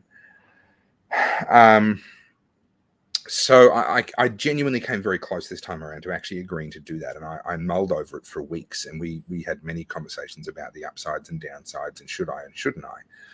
And the ultimate outcome of those conversations was, the question was why? Why would I do it? What would motivate me to do that? And what would motivate me to do that is to try and improve political outcomes. Why do you become a politician? Because you believe you can make better choices and introduce better policies than the guys that are in there at the moment. It's to improve the political outcomes. The reality is, I think that I can actually do more to move the needle sitting where I am and commentating and drawing attention to things. Move the needle. So change what's possible politically. So there's a thing called the, I'm going to say Overton window, which is this sort of a shorthanded way of saying what's acceptable to talk about. Okay, and in politics, there's a Overton window of what's acceptable policy. Where do you come up with this crazy language? This is a well understood concept. Okay, fine. Okay, yep. So there's the range of acceptable opinion. There's the range of acceptable political nuances, political policies, right? Okay, policies. And when a candidate comes along and has unacceptable policies that are outside of that window, they immediately get dismissed as a crank or a kook or whatever, right? Yep. So what I can do from outside politics is potentially influence what's acceptable and what's not. I don't necessarily have to be the politician, but I can make it possible for politicians to start talking about things that at the moment they're too afraid to talk about because they're not acceptable. And as a commentator, I can potentially open that window up in the direction that towards freedom, where they can begin to discuss things that right now are undiscussable. For example, whether mandatory vaccination is actually lawful is a topic that was taboo. The Liberal Party didn't want to talk about it at all. The Labor Party obviously was supporting it, etc. As time goes, myself and a whole bunch of other people that have been fighting on this issue and pushing and pushing and pushing, slowly it's becoming acceptable to ask the question as to whether it's really necessary to mandate vaccines. In time, it's going to become acceptable to ask whether they actually did more harm than good. These things don't happen by themselves. They happen because people push in that direction. Yeah. And often what that has to look like for someone like myself is the politician is never going to agree with me, and they're never going to say that Topher bloke was right or that other bloke, whomever. I'm not the only one, obviously. Yeah. They're never going to say that. What they're going to say is, well, look, that Topher guy really does go too far and he's a bit crazy. But, he did say this one thing that I thought was a good point. Yeah, okay. Right? And so if I'm out here and if the edge of acceptable discourse is here and I'm out here, then the edge of acceptable discourse might go to there. Right? Did your hand move just then? Only slightly. Okay, all right. But if there was no one out here, then the range of acceptable discourse would probably go to there. Okay, it would right? It would actually go the other way if there was no one out there. So think about the video that I released on March 31st, 2020. I volunteered to be infected with the coronavirus. Oh, okay. Right? I'm glad you told us which one it was. So I copped so much hate and so much backlash, and people saying it was a publicity stunt and I'm just an attention whore and blah blah blah. All sorts of stuff was funny. said. But it was also valid in my opinion. Sure, right? But it's still funny. I make the argument, I make the case. But what that did by me just, here was the acceptable window of opinion on COVID, which was COVID is super serious and we have to lock down. That was the only acceptable opinion at the time, right? Yeah. And I came in way over here and said, give it to me. Is that why you did that video? The shock factor was a deliberate component in my thinking.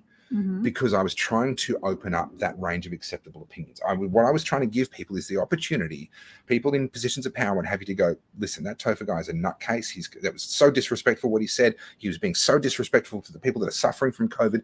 But you know what? There is something to be said from naturally acquired herd immunity amongst young people. Yeah.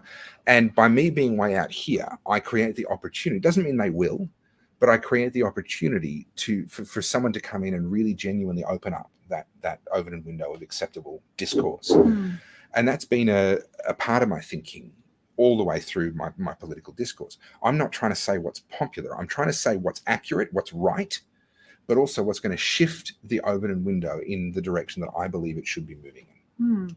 Sucked in on a cigar because it looks like it's going out. But Overton window, folks. All right. Now, I don't know that we ever discussed this. Topher, would you consider becoming an advisor for the right MP? Interesting idea. Do they get paid?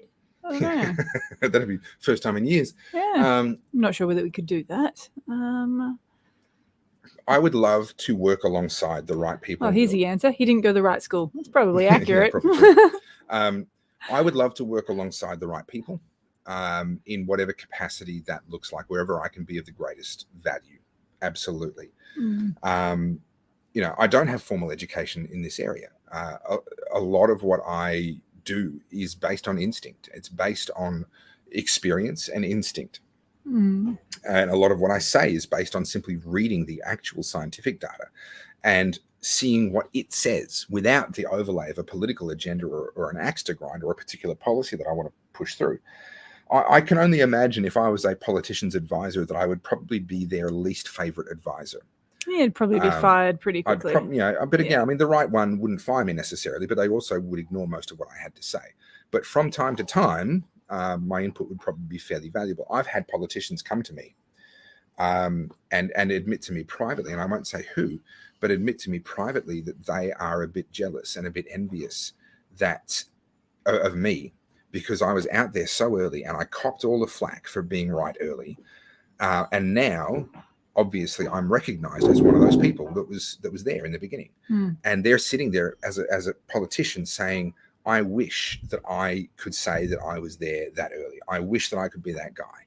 And they didn't have the courage to do it at the time. They held back at the time.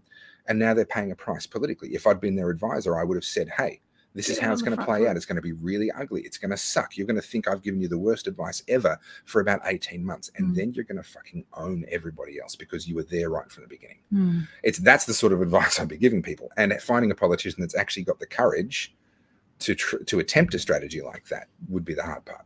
Somebody that actually is willing to listen to the words, there will be military in the streets before this ends. Well, okay, let's give context to that.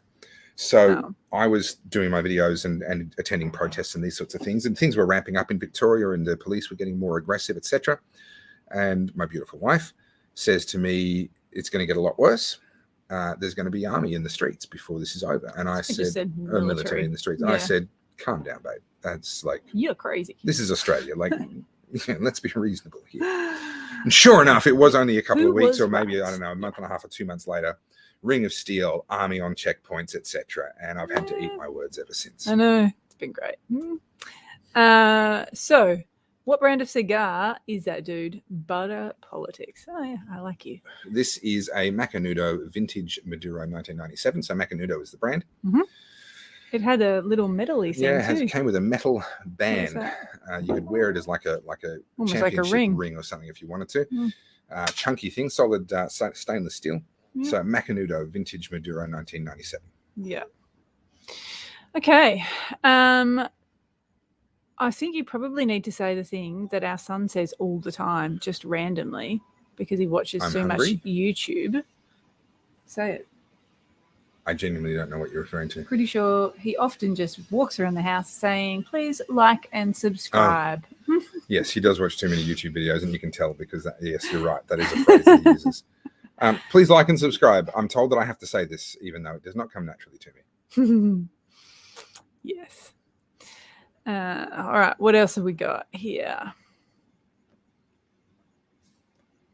Oh, look. Somebody else who knows what Overton window is. And yes, get all the arrows. I get eyes rolled at me a lot, mate. Sometimes I do deserve it, to be fair. Yeah. Here's a good one. Would you be looking at doing more documentaries in the future? So my criteria before I get involved in a topic is that I have to believe that it's actually important. Mm-hmm. And I have to believe that there is something that I can bring to the topic that isn't being brought by somebody else at the moment. And that is across everything that I do. People ask me, oh, why haven't you, interviewed some of these doctors that are going around doing interviews with lots of different people? Well, because they're already doing interviews with lots of different people. If you want to know what they've got to say, you can hear it 10 different ways from 10 different interviews. What would I bring? And that doesn't need a documentary. No, it doesn't. But I'm just saying across the board, I have this criteria. I need to believe that I'm actually going to bring something that no one else has yet brought to an issue. Otherwise, what am I doing? I'm wasting my time. I'm wasting your time. So when it comes to a documentary, it's not just a case of, oh, well, you did Battleground. We did Battleground Melbourne, so now do Battleground Australia, or now do Battleground Canada, etc. Okay, well, that's not necessarily a logical continuation, because what am I bringing? What am I bringing to that someone else hasn't already done or can't do? Will there be more documentaries, feature-length documentaries? Almost certainly, yes. What will they be? I have absolutely no idea. Absolutely no idea. Until something happens and comes up and I look at it and I go, I believe this is important, and there are things that I can bring to this that are not yet being brought by anybody else. That's when I'll say, okay, this is my next project. Yep. Okay. Fair enough. So there are a lot more questions here, aren't there? Mm-hmm. I just keep pouring in, babe. Wow. Yeah. And when I do a slow chat, I have to try and keep up with all of that. Oh. And my guest, and my cigar, and my whiskey. All right. Who said men can't multitask, eh? Guess only for the right things. So Ethan's asked this a few times. Oh, hold on. How do I do this? Yeah, that one. Can you talk about your mother and father in your early years? Okay, for what it's worth. So I was born at a very early age. When I was young, my parents moved a lot, but I always found them. No, I had a genuinely really good upbringing. I was the fifth out of 7 children. Lower middle class. My dad was a pastor of a church, but didn't make any money out of that. So he then did radio work and did a bit of television work and that sort of stuff, which is how I sort of cut my teeth on all that sort of stuff. Melbourne boy. I was born in Corowa, moved to Melbourne when I was 2.5, and then Melbourne ever since. So then that, I guess, partly answers this. Are you a country lad? Are you? I wish I was. You are. I wish I was. I'm not. No, I'm a city boy. I'm a city boy through and through. Yeah. But I don't know. I meet country people. I'm like, I'm so jealous. I don't know. There's something about the way they think and the way they just are, who they are. I'm like, man. They just get how everything works. Yeah, they're just really pragmatic, practical people. And I really like that. I'm kind of jealous. But anyway, so we're not in Melbourne, Agate Masto. We're in Brisbane at the moment. We are. We're on our road trip. Yes. We're doing fun things. All right. Now, I do have more questions. So some people have wanted to know a bit more about who are some of the other people that you will interview in other upcoming slow chats. No idea. Will you ever interview Daniel Andrews? Ha!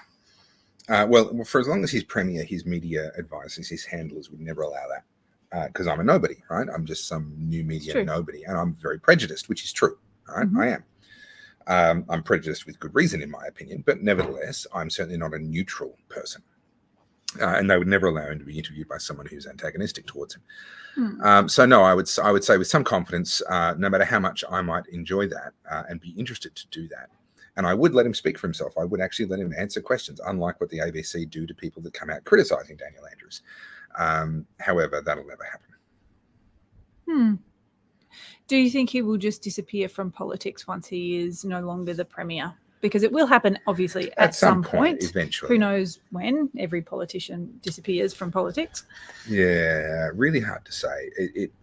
I mean, I am of the view that if an election were held in Victoria this weekend, Daniel Andrews would probably still win. He would probably be returned as Premier. That's where I think we're at the moment. Now, November is a long way away in political terms. 8-9 months, that's a long, long time in politics. So a lot can change, and time is not on his side. Time is not his friend. And I think time is going to really take its toll on him between now and the election. If he gets thrown out on his ear, loses an election, I don't think he's going to stick around to sit on the backbench or to sit in opposition. I think he will leave politics, throw the baby out with the bathwater, and force a by-election in his seat. That would be my prediction for that. At that point, I think he's going to do what so many politicians do, and this is so wrong, and run off, and he will have waiting for him some cushy board positions on 10 different companies, probably companies that he's awarded contracts to as Premier or in his various ministerial roles before he became Premier, and he'll be able to collect fat paychecks from each and every one of them for showing up to a few board meetings every year. This is often the retirement plan of a lot of people in politics, and where it gets really shady is where some of them, and I'm not saying Daniel Andrews will, I don't know, time will tell, but some of them are going and getting board positions from the companies, like I said, that they awarded contracts to. So defense ministers are notorious for this. They will award multi-million or multi-billion dollar contracts to certain defense industry players, and then when they retire from politics, immediately they're on a board position or they're on an advisory position. They're getting paid hundreds of thousands of dollars a year by these same companies, and it raises the question, the appearance of quid pro quo. Give us this contract and we will reward you when you retire from politics. I'm not saying that's what has happened. I don't have proof of that. But there are many examples of people leaving politics and walking straight into very highly paid positions where their qualifications are questionable at best. I expect that is where he's headed. I think he wanted that to be the UN. I think he's Kevin Rudd. Kevin Rudd did not view being the Prime Minister of Australia as the highest honour that he could achieve. He viewed being the Prime Minister of Australia as being a job interview for the UN. He wanted to be Secretary General of the UN. That was his ambition. I don't know that Daniel Andrews wants to be Secretary General, but I think he's a globalist at heart. I think he wants to be in a position of power. I think feathering the nest with the Chinese, as he has been doing throughout his career, is, at least in part, and this is just my opinion, an effort to get their support when he then tries to get positions in the UN, etc. So I'm of the view that he will have a plan beyond politics, but he will want to leave on his terms. He wants to contest the coming election to win and to prove all the naysayers wrong and to say, haha, see, I was right and I'm popular, etc. If he actually wins that election, I'm not sure that he would stay for the whole term, even if he wins. Just thinking it through psychologically, he will have proved his point. Leave on a high. Yeah, he will have proved his point, and he will then find, family reasons, stepping back, it's taken its toll, blah, blah, blah. He will leave partway through the next term or certainly not contest the following election. And bow out graciously on a high, make sure there's a good statue of him built somewhere around the city. It's the man who saved us all from COVID. And that would be in his mind. And then he goes off to these high-paid board positions. I think that's what he thinks is going to happen. The only way that doesn't happen is if we succeed in actually getting some level of justice in our justice system, where these decision makers who have made such awful decisions get genuinely held accountable for the decisions that they've made. At the moment, there's not a lot of reason for optimism that will happen. But again, let's just keep pushing, because we can slowly move that Overton window. We can slowly push it to the point where talking about whether these people should be held accountable becomes an acceptable conversation. Right now, it's not really an acceptable conversation, but we can push that Overton window and get it to the point where people begin to have that conversation in all seriousness. And from there, we'll have to see what happens.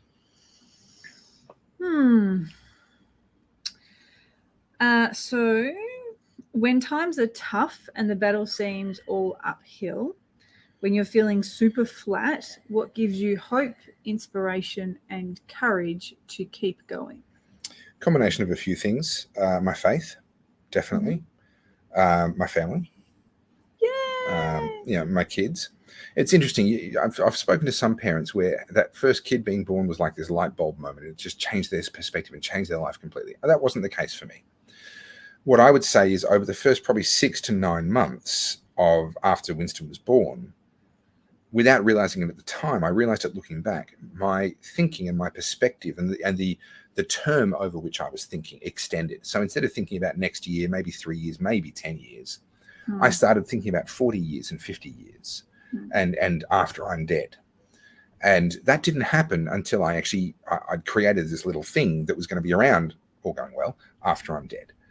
And I found that really shifted my perspective. So I do find that Winston and Chloe and just their existence, the fact that they exist, helps me to keep going through some of these tougher times. My faith, my family, and these things certainly help along the way. And then we do have a reminder from somebody has asked that I remind everybody, for those that it is bin night tonight, please make sure you put out your rubbish bins, because it seems that some of you keep on forgetting because you just watch these for all of it, I guess. So put out your bins, people. Here's your reminder: put out your rubbish bin after we've finished. After we've finished. Yep. Yes. One person, Robbie Grant, has asked, when the police came for you, when you were arrested, what you thought of that in relation to our family? Yeah. So I knew it was coming. Didn't know when, but I knew it was coming. The question was whether they were going to try to do to me what they did to Monica Smith and they'd done to others before her, where they try and impose these completely insane bail conditions. Because if they tried to do that, shut down my bank accounts, make me delete all my social media accounts, blah, blah, blah. If they did that, I wasn't going to accept those bail conditions, which means I was going to end up in prison for an unknown amount of time until we could negotiate better bail conditions, or potentially until my court case, which, I mean, my court case still hasn't happened. So under that scenario, I'd still be in prison now. And that's not something I took lightly or take lightly, but it was something that I was willing to do, knowing very well the toll that would have taken on you, because all of a sudden now you're the primary carer of our kids, as well as trying to keep everything else together, keep the bills paid, I don't know how single mums do it. I honestly don't. Yeah, single mums are amazing. Single single parents dads as well, yeah. It's phenomenal. So I was the weight of the expectation that could very well be the outcome, and knowing what that would have done to you and to the kids was heavy. So it was a pretty big relief when they got me to the station and they put the bail conditions in front of me, and they really were as minimal as they could possibly have been. I could have fought them in court. There was no way I was going to get lesser bail conditions than what they actually put in front of me. So I was able to sign them and be home later that same day, which was fantastic. And in a way, that actually became a real relief. Once it had happened and the bail conditions were what they were, that was actually a weight off my shoulders. And I slept a lot better after that. But someone asked how you felt and how you sort of dealt with that. Robbie, who actually asked the original question on the original Facebook post when we were asking what questions people wanted to know. What were my thoughts at the time? My thoughts at the time were really, it's finally happened. And we had a plan in place. We've got a spammer. Oh, Yeah, I don't just know what that means. just putting in comment after comment with a link. Oh, Block user. Bye. yeah, that's kind of annoying, I guess. It's just one of the things you got to keep an eye out for. Okay. Bye. Yeah, user was blocked. Yeah, so that was there was some relief because we did have a plan. So if it happened, then it was a case of, okay, this has happened. Obviously, deal with Chloe and Winston and get them sort of at the back, so I could just remember, okay, where did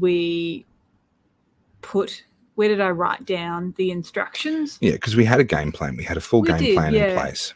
I'm a very prepared person, so I like things planned out. I like to have things written down.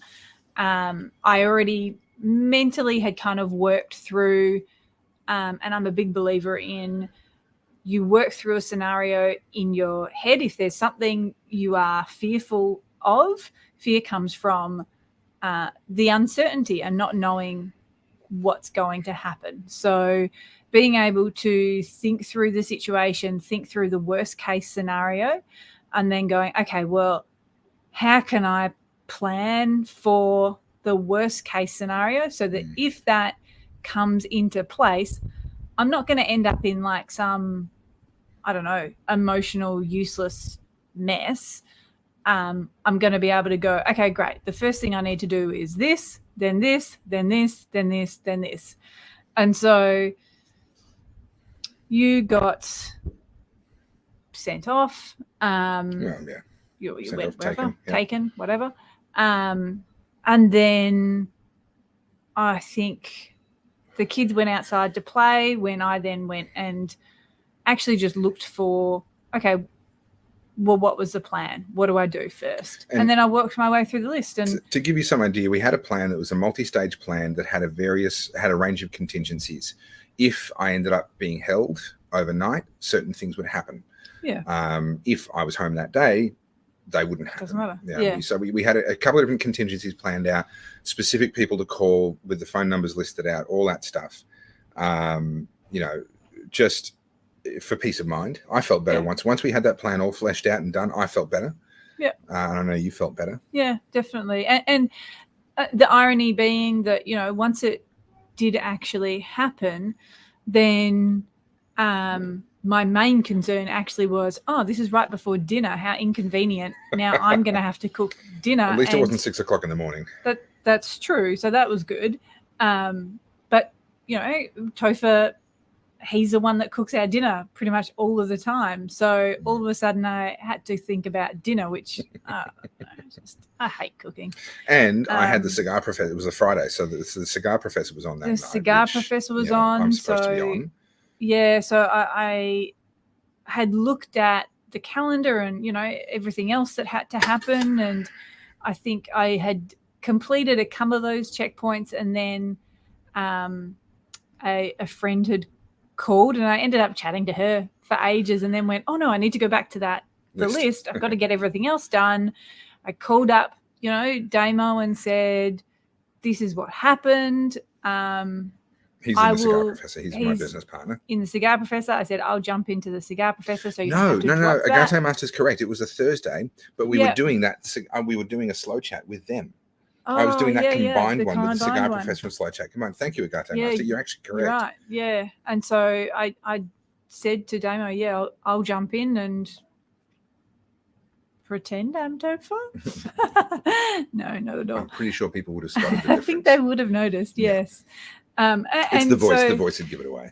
Yeah. So I don't know. Was I angry? Was I exacerbated? Was aggravated by the whole thing? The other thing I'm very practical. The other thing worth mentioning was the incredible outpouring of support. Oh yeah. That was probably the most surprising thing. And it did take me a little while to go through a lot of the messages that I got, that you got. Some people actually had gotten in touch and said, hey, we'll bring over dinner. And I really wish I'd seen those messages earlier, because I would have said yes. But yeah, there was an enormous amount of just support of people from all corners of the globe, just being like, what can we do? How can we help? And I don't know. I mean, it was nice to be able to say, hey, everybody, calm down. Let's wait to see what happens. Let's not jump the gun. It was beautiful. Like, I got back and got my phone because I did not take it with me to the police station. No. And, you know, there were so many messages, everything from, you know, sitting MPs and senators, people that I'd done slow chats with in the past, through to friends, supporters who I've had a bit to do with and have got my phone number. Then, of course, all the messages in the inbox on the Topher page. Like, it was actually really the combination of that weight coming off of the fear of, okay, I might have to spend 6 months in prison here. I don't know. Now that was a known quantity and it was the best possible outcome under the circumstances. And then to see all that support was actually that was a massive thing for me. And I think for you as well. I mean, you were getting phone calls from some of these senators and from, you know, messages from some of these people saying, if there's anything we can do, you know, I mean, you know, credit to like Rukshan picked it up and pushed it out to his followers. Avi and Rebel News pushed it out. So many others I've forgotten. So many people that just wanted the world to know. And from memory, there was a lot of people that shared that video, and according to the plan that I had, they were people that I were going to get in touch with in 2 days' time to be like, hey, you probably haven't heard about this thing, but Topher got arrested. Could you help to just get this out?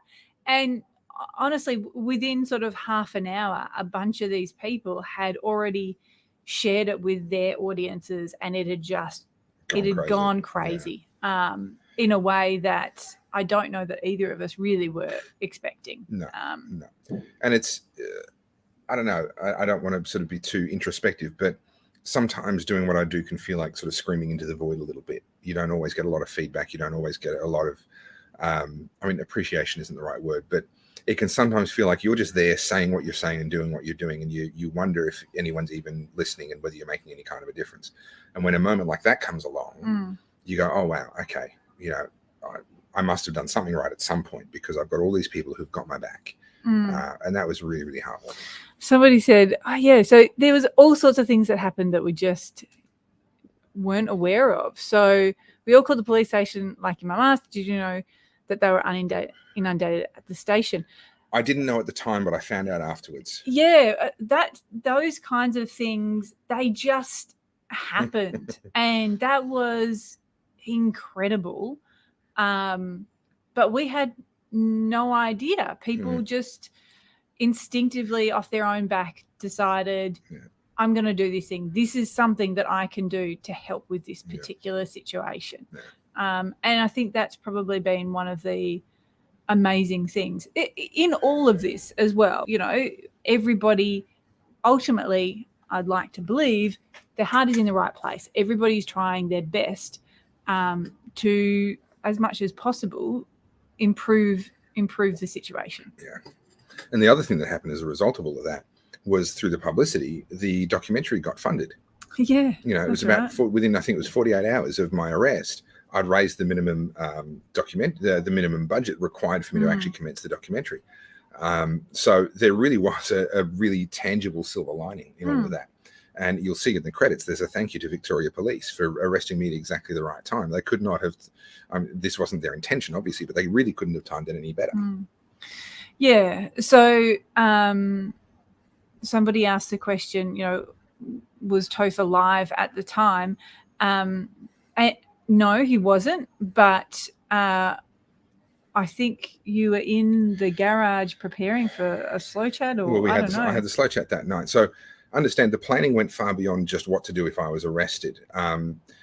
My son is 5. He loves to answer the door, but he learned that he's not allowed to answer the door, which obviously a 5-year-old, you don't want to just randomly opening the door anyway. But we were very aware that every knock on the door, I mean, look, I'd get woken up in the morning at 5:30 to the sound of a car door closing. And the question that would go through my head instantly is, did that car just pull up, or is that someone getting in the car to go to work? You know, and it wouldn't be until I heard the engine start, and I go, oh, good, it's someone leaving, right? So you live like that for a couple of months. It wears on you. But Winston was not allowed to answer the door. And if Eddie was home, I would not answer the door. Eddie would answer the door. So there'd be a knock at the door. There might be a parcel being delivered. My phone would be out, and I would have set up a live, ready to go. And if Eddie said, you know, Chris, you're here, it's the police, I would hit go live. So there were 2 lives that happened where the police were there to deliver letters or, you know, sort of basic low-key intimidation of me. And I wasn't arrested, and they were live streamed because Eddie answered the door. And then when they came to arrest me, Eddie answered the door, said, yep, it's the police. And so I just hit go live. So all of that was live. Now, someone asked, how did the police treat me? They could not have treated me. They were so lovely. They could not have treated me any better and kept their jobs. Let me put it that way, right? Within the boundary of doing what they were told to do, and we can debate whether that's right or wrong, etc. But if we just accept they were going to do what they were ordered to do, within that, they could not have been nicer, and they could not have handled it any better. They literally tried to call me twice before they knocked on the door because they knew I had kids, and they didn't want to make a big scene and what have you. I don't answer because I get so many harassing calls and what have you. I don't answer numbers that aren't saved in my phone. Unless I know who you are, I don't answer. You can leave a message and I'll call you back. So I got 2 calls in a row from a number that I didn't recognize, actually from a blocked number, I think, and I ignored them, and then they knocked on the door. So they were taking steps to try and make it as nice as it can be when you're getting arrested for standing up for human rights. So no, I cannot fault, apart from the question of whether they should have done it at all. And if they hadn't done it, somebody else would have. That's the reality. Like, you can rationalize their position quite easily. They could have said no, lost their jobs, and then the job would have been handed to somebody else, and it probably would not have been as pleasant with somebody else as what it was with them. Rather be arrested by a nice person than somebody. No, they were lovely. Nice. Yeah. So somebody asked this question. Jordan Peterson on a slow chat would be legendary. If anyone knows how to get his attention, if you all want to tag him and I'd say, be happy join to do the it. slow chat. I'd be happy to. I want to pick his brain. You've all heard me talk about Maslow's hierarchy of needs and the psychological effect of people being put on team lockdowns and team mandates and all that. Have they? When was the last time you spoke about it? I've banged on about it a few times. Perhaps just recap. Okay. So the psychology of what's happened in Victoria with COVID is going to be studied for the next 100 years, I think. Maslow's hierarchy of needs is essentially a triangle. Most people would have studied it in high school or in uni or something like that. At the base of that triangle are your most fundamental human needs: oxygen, water, shelter, etc. As you move up towards the peak of the triangle, life gets better. So now you're no longer worried about your basic survival. Now you're looking for love or for connection, for community, for purpose, for these sorts of things.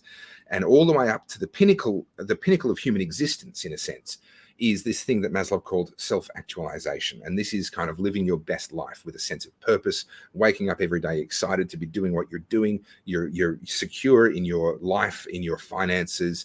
You feel appreciated, you feel valued and valuable, like you're making a difference, etc. Self-actualization, the absolute pinnacle of human existence. What happened when lockdowns were introduced?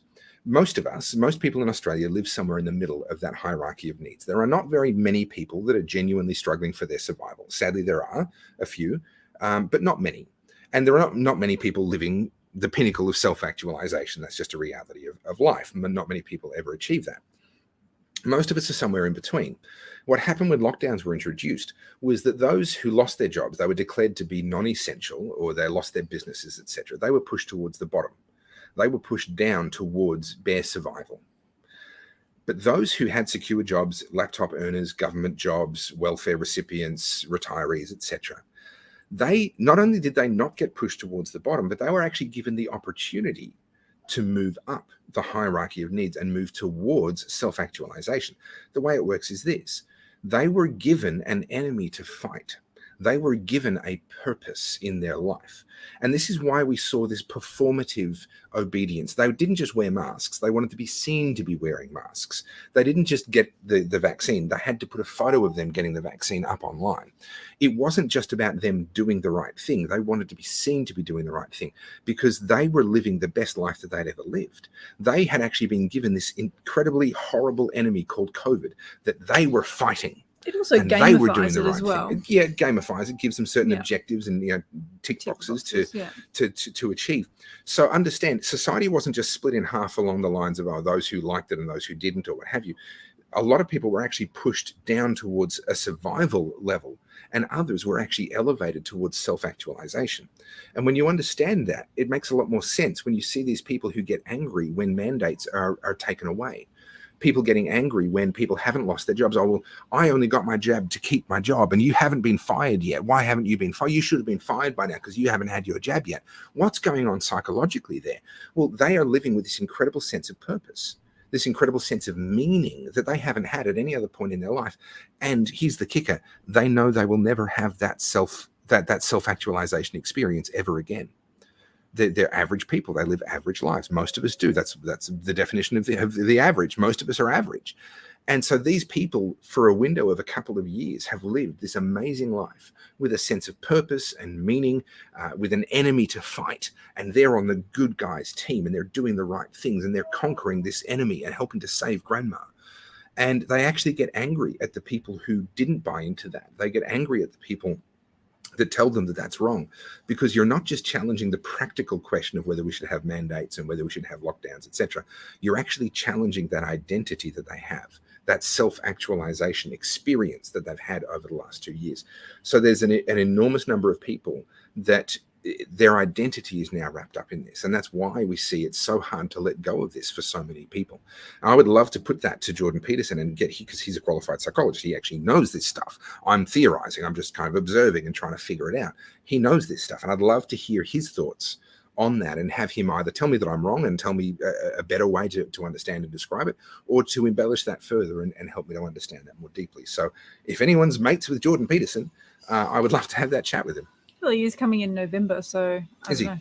Yes. There you go. Okay, cool. Wow, you keep up with some news, but not others. Correct. Unbelievable. Correct. So there's actually quite a few people that have said he got the jab. I'm not really sure that. Who cares? That's his choice. It's his choice. I'm pro-choice. That's it. I'm pro-choice. If he got it because he assessed his own risk and went, you know what, this is what I want to do, good for him. Yep. Up to people to make their own decisions. It's what it means to be a libertarian. You don't want to control other people. You want them to be able to make their own choices. So somebody named Rocco Findley says, and I don't quite understand this question, so hopefully you do. Do you think these grubs will play ducks and drakes with the election? I'm not sure what ducks and drakes are they going to game the election? Are they going to cheat the election? Okay. So I get this question a fair bit. The Australian electoral system is not perfect. None of them are. There are opportunities for some corruption, but I think it's a lot more difficult than most people think it is. So I am of the view at the moment that the election will be within 1 or 2% of accurate. I don't think there is the scope for large scale corruption of the Australian system in the way that there is in other places that we might have seen in the last couple of years. Cool. That's my response. Somebody says, get Helen Dalton to join the Lib Dems. She just quit the Shooter Fishers and Farmers Party. Yeah. Oh, okay. Yeah. Is that what that is? So she's been a fantastic person when it comes to the water issues. I don't know. Have joined the Cotton Club. Wow, this is a whole other lingo that people have. Yeah. So I don't know where she stands on a lot of this COVID stuff. We haven't spoken about it, but she was fantastic on the water issues. Gutsy woman. I mean, she's willing to pay a price for what she believes in and for standing up for her constituents. She's an impressive human being, but I don't actually know where she stands on a lot of this stuff. And she sent you a Christmas card. Did she? Yeah. I don't know. I just remembered that. I never saw it. Probably forgot to give it to you. Yeah, I might have put okay. them on my desk. You have a Christmas card for me on your desk. Okay, well, thank you, Helen, if you ever happen to see this for the Christmas card. The reason why I never said thank you before is because I never saw it. I've got a lot of respect Sorry. for Helen, but I don't know where she stands on any of this stuff. And also, I don't know that she's a libertarian. All we've ever really talked about are the water issues specifically. So I don't know where she would stand on things like immigration, things like I economic think she's protectionism, ultimately a all that sort of conservative. stuff. I don't know. I don't know. But I don't know So, what a conservative ultimately similar is to these days either. similar to someone like Malcolm Roberts, similar to someone like Dick Smith. These are people that I have a huge amount of respect for, but I have strong policy disagreements with. And I just haven't spoken to Helen enough to know whether she would actually be a libertarian, whether she would resonate with the Liberal Democratic sort of policy platform. I don't know. Well, it's not your party not my ultimately, party, so no. who cares?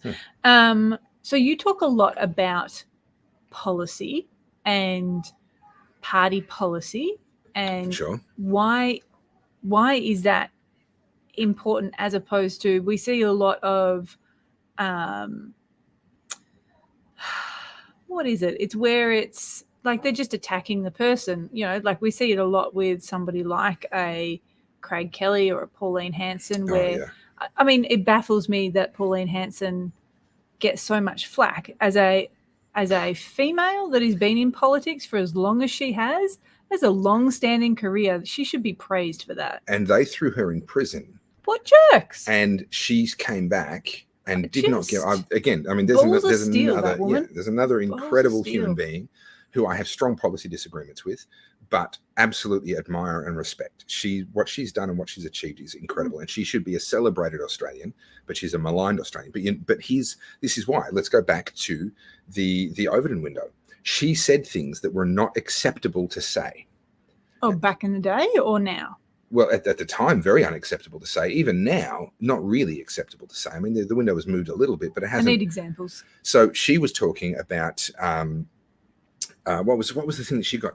I just remember she had a fish and chip show. No, well, back in the day, she came out. Oh goodness, this is going to test my memory. I wasn't really following politics back when she actually first emerged, so this isn't something that's burned into my memory. But she was mocked. What I remember is that she was mocked for what she said, for her opinions on things. She said things that were outside of the Overton window. They were not acceptable opinions that you were allowed to have at the time. And she got absolutely, I think it was to do, Karen says it was to do with the boat people. Bruno says anti-China. The whatever it was that she said, I don't remember, but I remember the backlash. And they get personal as soon as you get outside the Overton window, because once you're outside the Overton window, they don't feel that they need to actually address the issue.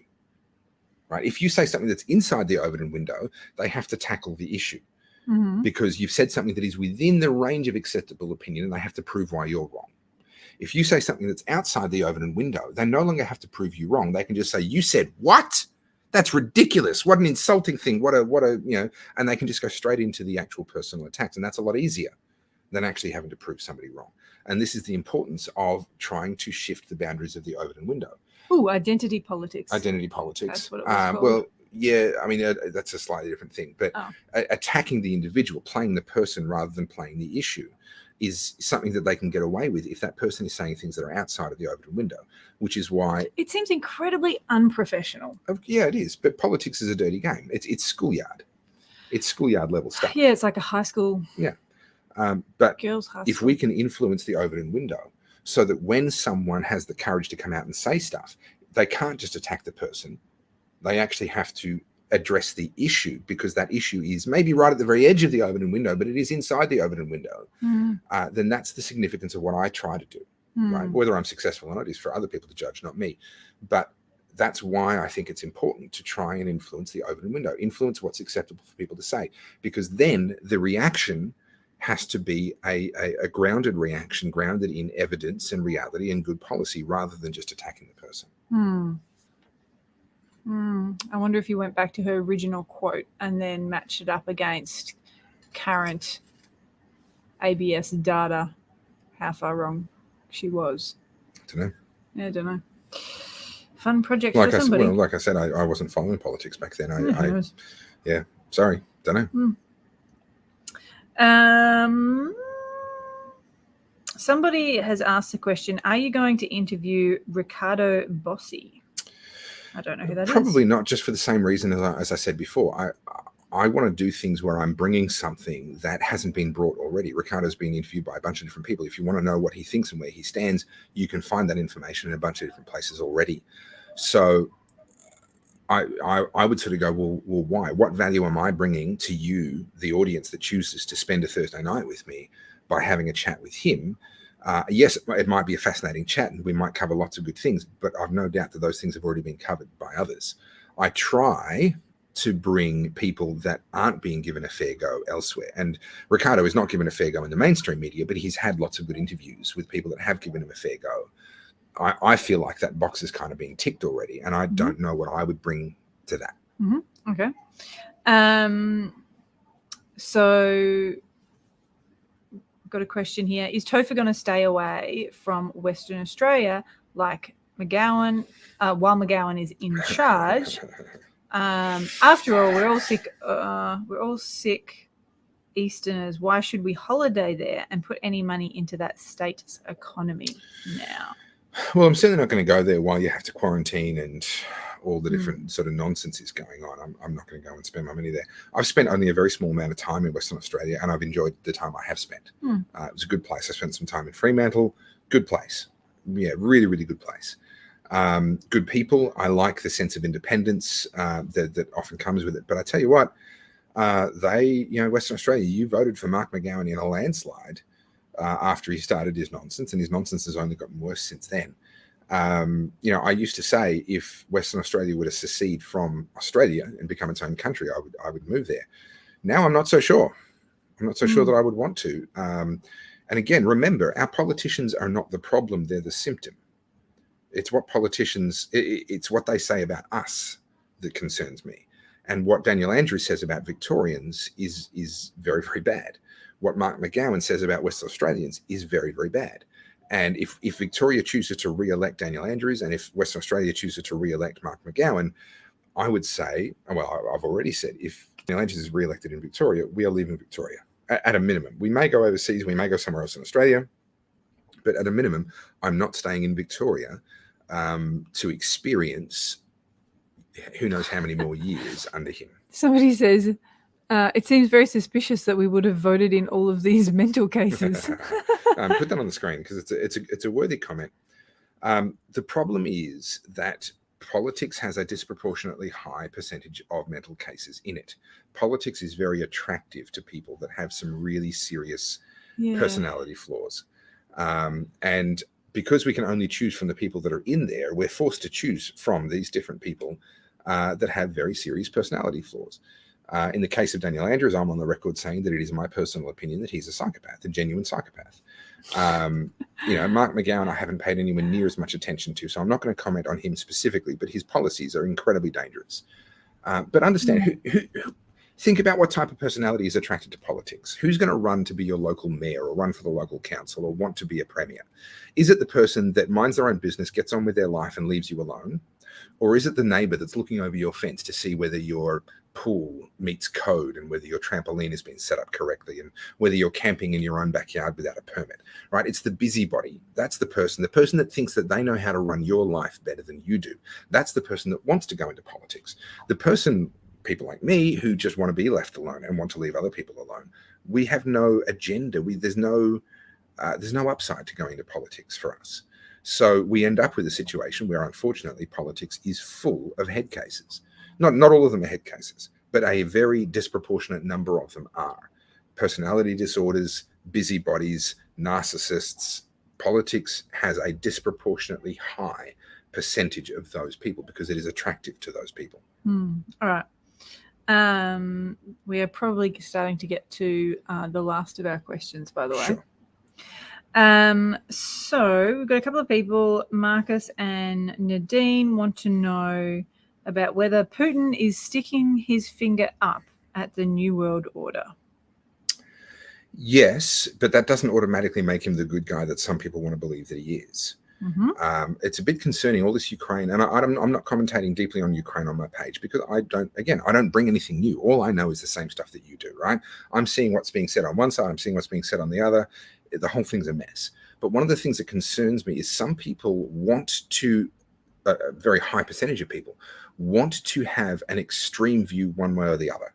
They want to have the extreme view that Putin is Hitler reincarnated, or the extreme view that Putin is basically the second son of God, and he's standing up to the New World Order, and he's putting an end to corruption, Western corruption in Ukraine, and he's putting an end to the slave trade, sex slave trade in Ukraine, and he's stopping all the bioweapons labs and blah, blah, blah, blah, blah. Okay? Neither of those things is true. Putin is a human being. What's his name? The president of Ukraine is a human being. The whole thing is a mess. Putin wants to reunite what he sees as the Ruski Mir, the Russian people. And he sees that in a very sort of old bloodline sense, not in a political sense of countries. And he wants them all back under the same empire. That particularly means Russia, Belarus, and Ukraine, the little Russians, as Ukrainians are referred to in that context. He also wants to run his own race and be the new emperor. He doesn't. People make the mistake of thinking he wants to recreate the USSR. No, he doesn't. He wants to recreate the Tsars, right? He wants to be the Tsar of a new Russian empire. He's not interested in the USSR communist era. He's interested in what Russia was before that, and that's how he sees himself. The So Romanovs. yeah. So he absolutely is sticking his middle finger up to the New World Order, to the UN, etc., to NATO, all the rest of it. Absolutely he is. But he's not doing that out of the goodness of his heart. He's doing that because he wants to be in charge of a reborn, recreated Russian empire. Is Ukraine a mess full of corruption, dirty dealings with Biden and Hunter Biden? Is NATO using and misusing it for its own purposes, etc.? Yes. All of the above. Is Putin also possibly a psychopath, but certainly willing to kill people in order to realize his personal ambition of being the Tsar of a reborn Russian empire before he dies? Also, yes. There are no good guys here. And it concerns me when I see people that are willing to be so skeptical of some things, then just absolutely buy into anything positive that's said about Putin and or anything positive that's said about Lukashenko, whatever his name is, the president of Ukraine, as though there is only good or only bad to be said about either of those characters or either of those countries. Reality is much more mixed. Let's look at history for a second. Why do we see all these statues being torn down with sort of cancel culture, etc.? They'll take someone who was a Civil War general or a War of Independence in the US, fought the War of Independence against the British, helped to create the country that we now know as America. They're tearing down the statues of these people because they owned slaves or because they were, racist or wrong in other ways. And there's this idea that we've bought into that someone can only be a significant historical figure if they were perfect. And we can only celebrate somebody if they were flawless. And that's an incredibly dangerous, because essentially what you're doing is you're saying, I'm only going to worship Jesus Christ. But these people don't worship Jesus Christ. They're looking for a Jesus Christ among ordinary men. And they don't exist. I'm not that person. Putin's not that person. Biden's not that person. So, and what we do then is we then transfer that into the current politic.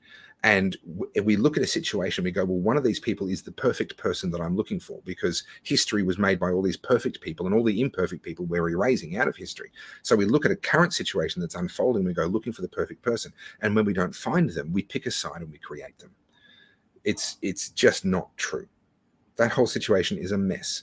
Is Biden standing up to the UN and the New World Order, etc.? Yes, he is. But he's doing it for his own reasons, because he effectively wants to be the New World Order. He's not doing it because he's your friend. All right, people. You've got another few minutes to send in your questions that you would like Topher to answer. And then we will call it a night.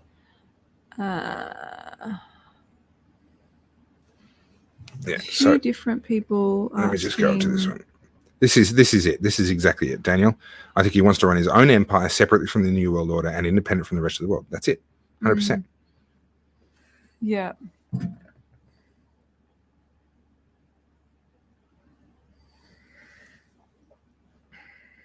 Wow, that troll is still going. Oh, yeah. What a... No, it's just feeding the algorithm. There you go. It's like he doesn't know how the internet works.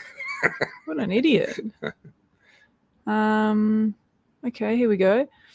Will you attend any more protests? Potentially, yes. I haven't been to Canberra yet, and that was a choice that I made just due to my own exhaustion. I became aware once I released the original version of Battleground Melbourne and recognized that I needed to go through and get the audio sort of perfected and so forth. I became aware of my own fatigue. So I made a choice that I wasn't going to be going to Canberra, and we may do on our way home if things are still active in Canberra. We may go by, but it won't be for long. For two reasons. Number one, I've been on the front line of this fight for 2 years now, and it's taken a huge toll. And I need an extended period where I just manage and look after myself, my own headspace, my own energy levels, my sleep patterns, everything else. Deal with the court case in Victoria, just get a bunch of that stuff into my past rather than in my present. But secondly, because we're moving from a phase where the protests were the most important thing. And I would say when the protests were illegal, they were the most important thing. When the government was cracking down on them, we had to keep them going. That was vital to the movement. But now that they're not being cracked down on, certainly not in the same way, and that we've moved into a year with so many elections, there's a South Australian state election, a federal election, and a Victorian state election in that order, that really the focus needs to shift. And this is what I opened with right at the very beginning. We have to see votes change as a result of all of this political pressure. If we've had all these protests and all this stuff, and we don't see it reflected in the ballot box, then we're not a movement, and we have no leverage. We have to see an effect at the ballot box. The protests are important, but I don't think they're as important now as they were. And so I'm focusing my messaging on the elections. That's why the Marbles video about how the lower house preferential system works. That's why there will be a video coming out once I get back to Melbourne about how the upper house Senate preferential system works and how we can try and make sure that the freedom vote is visible in these upcoming elections. That's the most important thing. So I'm not in any way putting down the importance of the protest. Those of you that are new to the movement, that have the energy, that haven't spent 2 years getting your head kicked in, please support that protest. And I tip my hat to those that were there all the way through and are there in Canberra. I'm deeply impressed by that stamina, and I tip my hat to you. But I'm not that guy. The last 2 years for me has taken its toll. And if you look at the people that really are leading the way in Canberra, you're looking at people like John Larter, you're looking at people like Graham Hood, you're looking at people who are streaming. Includes Anthony Burge, although I believe he's not there right now. He's having to look after his health. I mean, Anthony's an incredible guy. He's got so many. If anyone had an excuse to have done nothing and to have just looked after himself this whole time, Anthony would have. Anthony's got that excuse, but he didn't. He got out there and he made a difference, and he was live streaming and so forth. And this isn't an insult to him. This is just for perspective. He wasn't there right from the start. He came in later on, and he was there on the steps of Parliament. He was doing incredible stuff. But he's relatively new to the game compared to people like myself and Prue Nieberding and others who were there in March 2020, right? And so it's these fresher legs that are coming through, and I'm thrilled to see it. I'm so glad to see it, because if they weren't there, then maybe I would feel obliged to keep on pushing myself, and who knows, end up with a breakdown, whatever, who knows. But because they're there, and because the movement is healthy and it's going well, and there are fresh people with the energy and the focus and the headspace and the emotional reserves to carry that fight, I'm going to let them carry that fight for a while. So I have no plans to attend any more protests in the near future, except for a possible appearance in Canberra on my way home. What's the single most important contribution someone can make to overthrow the Liberal Labor Party? I'm assuming Daniel Mead's during the federal election, but maybe the state, I don't know. Well, no, but we've got to do it across the board. We've got to do it federal and state. Okay, people don't like my answer on this because it's boring. It's mundane. Here's what you need to do. You need to become a financial member of your preferred freedom-friendly minor party. Give them the $80 or whatever it is, okay? Just go and become a financial member. They need the numbers in terms of membership, and they need the budget to run the campaign. Then volunteer. If you've got really good admin skills or something, you might volunteer at an organizational level, but everyone can hand out how to vote cards at a polling booth. Most people are going to be able to stuff letterboxes and hand out voting material that way. Most people can put up call flutes and various other promotional material. These freedom-friendly minor parties, and when we talk about breaking the Liberal Labor, and I include Nationals and Greens in that, Lib Labor, National Greens, we've got to break that duopoly that they have. When we talk about breaking that duopoly, we're talking about increasing the vote for these freedom-friendly minor parties. And the way to do that is really freaking boring. Become a financial member. Volunteer your time. Politics is boring. It's incredibly boring. But tyranny is boring. That's tyranny true. doesn't arrive one day out of nowhere with jackboots and tanks in the streets. Yeah. It comes in the form of bills and paperwork and new types of restrictions and fines and blah, blah, blah. And it creeps its way in. The solution is incredibly boring. It's politics. I'm sorry. We have not exhausted the peaceful options yet, and I'm not willing to entertain any of the other kind until we have properly exhausted the peaceful options. Let's try and fix the system hard enough and with good intent, in good faith. Let's do everything we can to fix the system from within the system, and only once that has completely failed should we start to entertain anything else. We haven't reached that point yet. So I'm sorry, it's boring. Become a member of a freedom-friendly, financial member of a freedom-friendly party. Volunteer, hand out how to vote cards, stuff letterboxes, put up call flutes, and drag anyone else that you know that you can possibly drag along with you to do the same thing. Become a member, etc. It's boring, but that is this year, 2022. That is our task. Bob Cat, I hope you're listening. No words for at least 2 years. Old man. Well, we did. When we were in Tamworth, we found out that he got kicked out of a pub because he refused to show them his vax stats. So he must be around somewhere doing stuff. How can we turn awake people that are pro-mask, pro-tyranny people? Ooh, tricky. You probably can't. Okay. But you also don't need to. There are the people that will never change their mind. They will go to their grave convinced that Daniel Andrews saved us all. They will go to their grave convinced that shutting down the borders was the greatest thing that Scott Morrison ever did. There are people that cannot be turned. You shouldn't be worrying about them. You should be thinking about the people who are in the middle, the people who are wavering. They're the people that can be reached. And things like Battleground Melbourne, having them see that. Things like just a sit-down conversation. You know, for a lot of people, it's not that they are dyed-in-the-wool, unchangeable, pro-tyranny people. It's that they don't understand the problem because they had an income the whole time. They were essential workers, or they were laptop workers, or they were whoever they were. And all their friends fit the same category. And so they never saw it. And when they hear about it, it's coming from people that seem like kooks and crazies and what have you. And sometimes just having a conversation with these people and saying, well, actually, I disagree with you on what was done. And here's why. And here's what I saw. And here's what I experienced. And by the way, have you seen Battleground Melbourne? Have you watched some of these lives and some of these conversations with people that have had adverse reactions? Have you seen some of the interviews that people have done, you know, Avi and Rukshan and others, with nurses and with teachers who spent 30 years as nurses and then lost their jobs because of the vaccine mandates? You know, the people in the middle can be reached oftentimes just by actually getting them to see the other side. The people that can't be reached, don't waste energy on them. Don't waste time on them. We don't actually need them in this movement. Respectful conversation. And the time taken to bring them across to your point of view is too much. It's not worth it. What made you realize so early what was going on? The data. The Centre for Evidence-Based Medicine released a really good breakdown of the data. The Stockholm University released a really good breakdown of the data. Professor Johnny Ioannidis, literally the guy that wrote the book on epidemiology. He's the guy that every other epidemiologist has to study in order to become a qualified epidemiologist, right? He came out early on saying, guys, we're making big decisions with not enough data, and we're probably making some really big mistakes here. So I was just paying attention to the actual science as published by the actual scientists, rather than the politicized version of science as published by the hand-picked political appointees, which are your health ministers, etc. Cool. There was one that I saw that I thought, oh, maybe that's a good one. Okay, here we go. How do you find out freedom-friendly minor parties and their representatives? This is not as easy as it should be, because most of the minor parties don't actually have the budget and the IT resources to put up really good, easy-to-use, intuitive websites that give you this information. As a general rule, what you would need to do is find out what the name of your electorate is. So what seat are you actually in?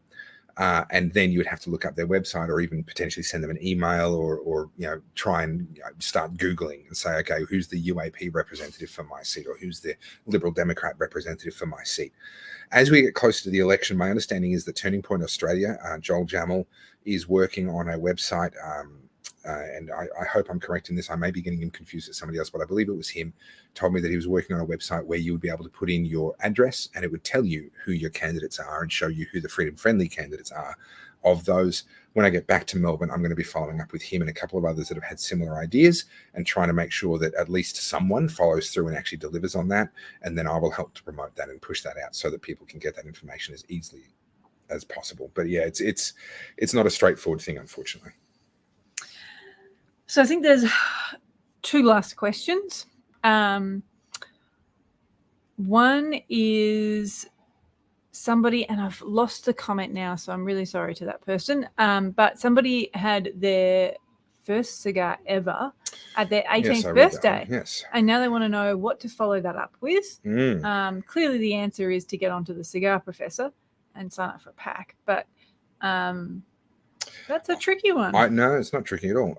I would be going with a Connecticut shade, a non-Cuban Connecticut shade wrapper cigar. I would suggest something like an Ave Maria Immaculata, or a Nub 350 for Connecticut, or potentially a Davidoff, but you pay a bit more for those. But the key is this: you want a Connecticut shade wrapper that has been grown in Ecuador. So if you can find a cigar that is not a Cuban, okay, it won't be a Cuban cigar, it is a Connecticut shade wrapper on a cigar, where that wrapper, that tobacco, was grown in Ecuador. As a general rule, that is going to be your best entry point into cigar smoking.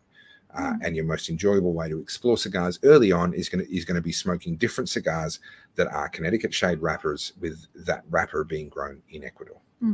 Somebody says, are Indonesian cigars any good? I didn't know there were any Indonesian cigars. Can be. So Sumatra is its own genus of tobacco, and it does get grown in other parts of the world, but it also obviously gets grown in Indonesia. Yeah, it's a tropical grown tobacco. Yeah, they can be good. Listen, there is no hard and fast rule of which region is good or which region is bad. Regions have characteristics, and if you like those characteristics, then you're going to think they're good. If you don't like them, then you're going to think they're bad.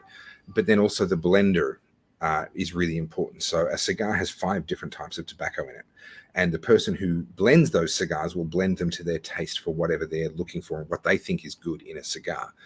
If you can find a blender whose taste matches yours, then you're going to have a good time.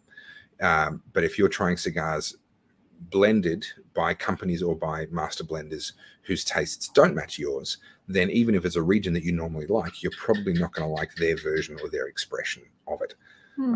It's not as simple as just regions. Indonesian cigars and Sumatra cigars can be very good.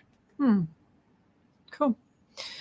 And then I think the last question that we had for the evening was somebody asked a rather odd question, I thought, but considering I'm the one interviewing you, they could be odd. They wanted to know, what would be your perfect date night, Topher? I'm not sure if they're gathering information to try and woo you away from me, but who knows? Don't bother. Don't bother. I would have to say that we love traveling. So traveling somewhere new to a new city and going to a really interesting restaurant in a new city would always be right up there. But if we assume that it's not involving travel, it's definitely going to involve food. And some of the greatest dining experiences that we've ever had together have been those experiences where you're there with the chef. It's not that you're sitting at a table in some fancy place and the chef is off in some other room doing his thing. No. You're seated at a bar, and on the other side of the bar, there's the chef doing his work, and you're chatting with him and having fun and meeting the human being behind the food. Would have to be some of the greatest dining experiences that we've ever had. And I'm thinking of Chef and I in Nashville. Yeah, would be the pinnacle amazing. of that. That's literally the best food we've ever had. This little tiny nondescript little shop front. You walk in there, and we got a seat at the bar, and the chef was he was a good chef, but he was also great fun, and we had an amazing night.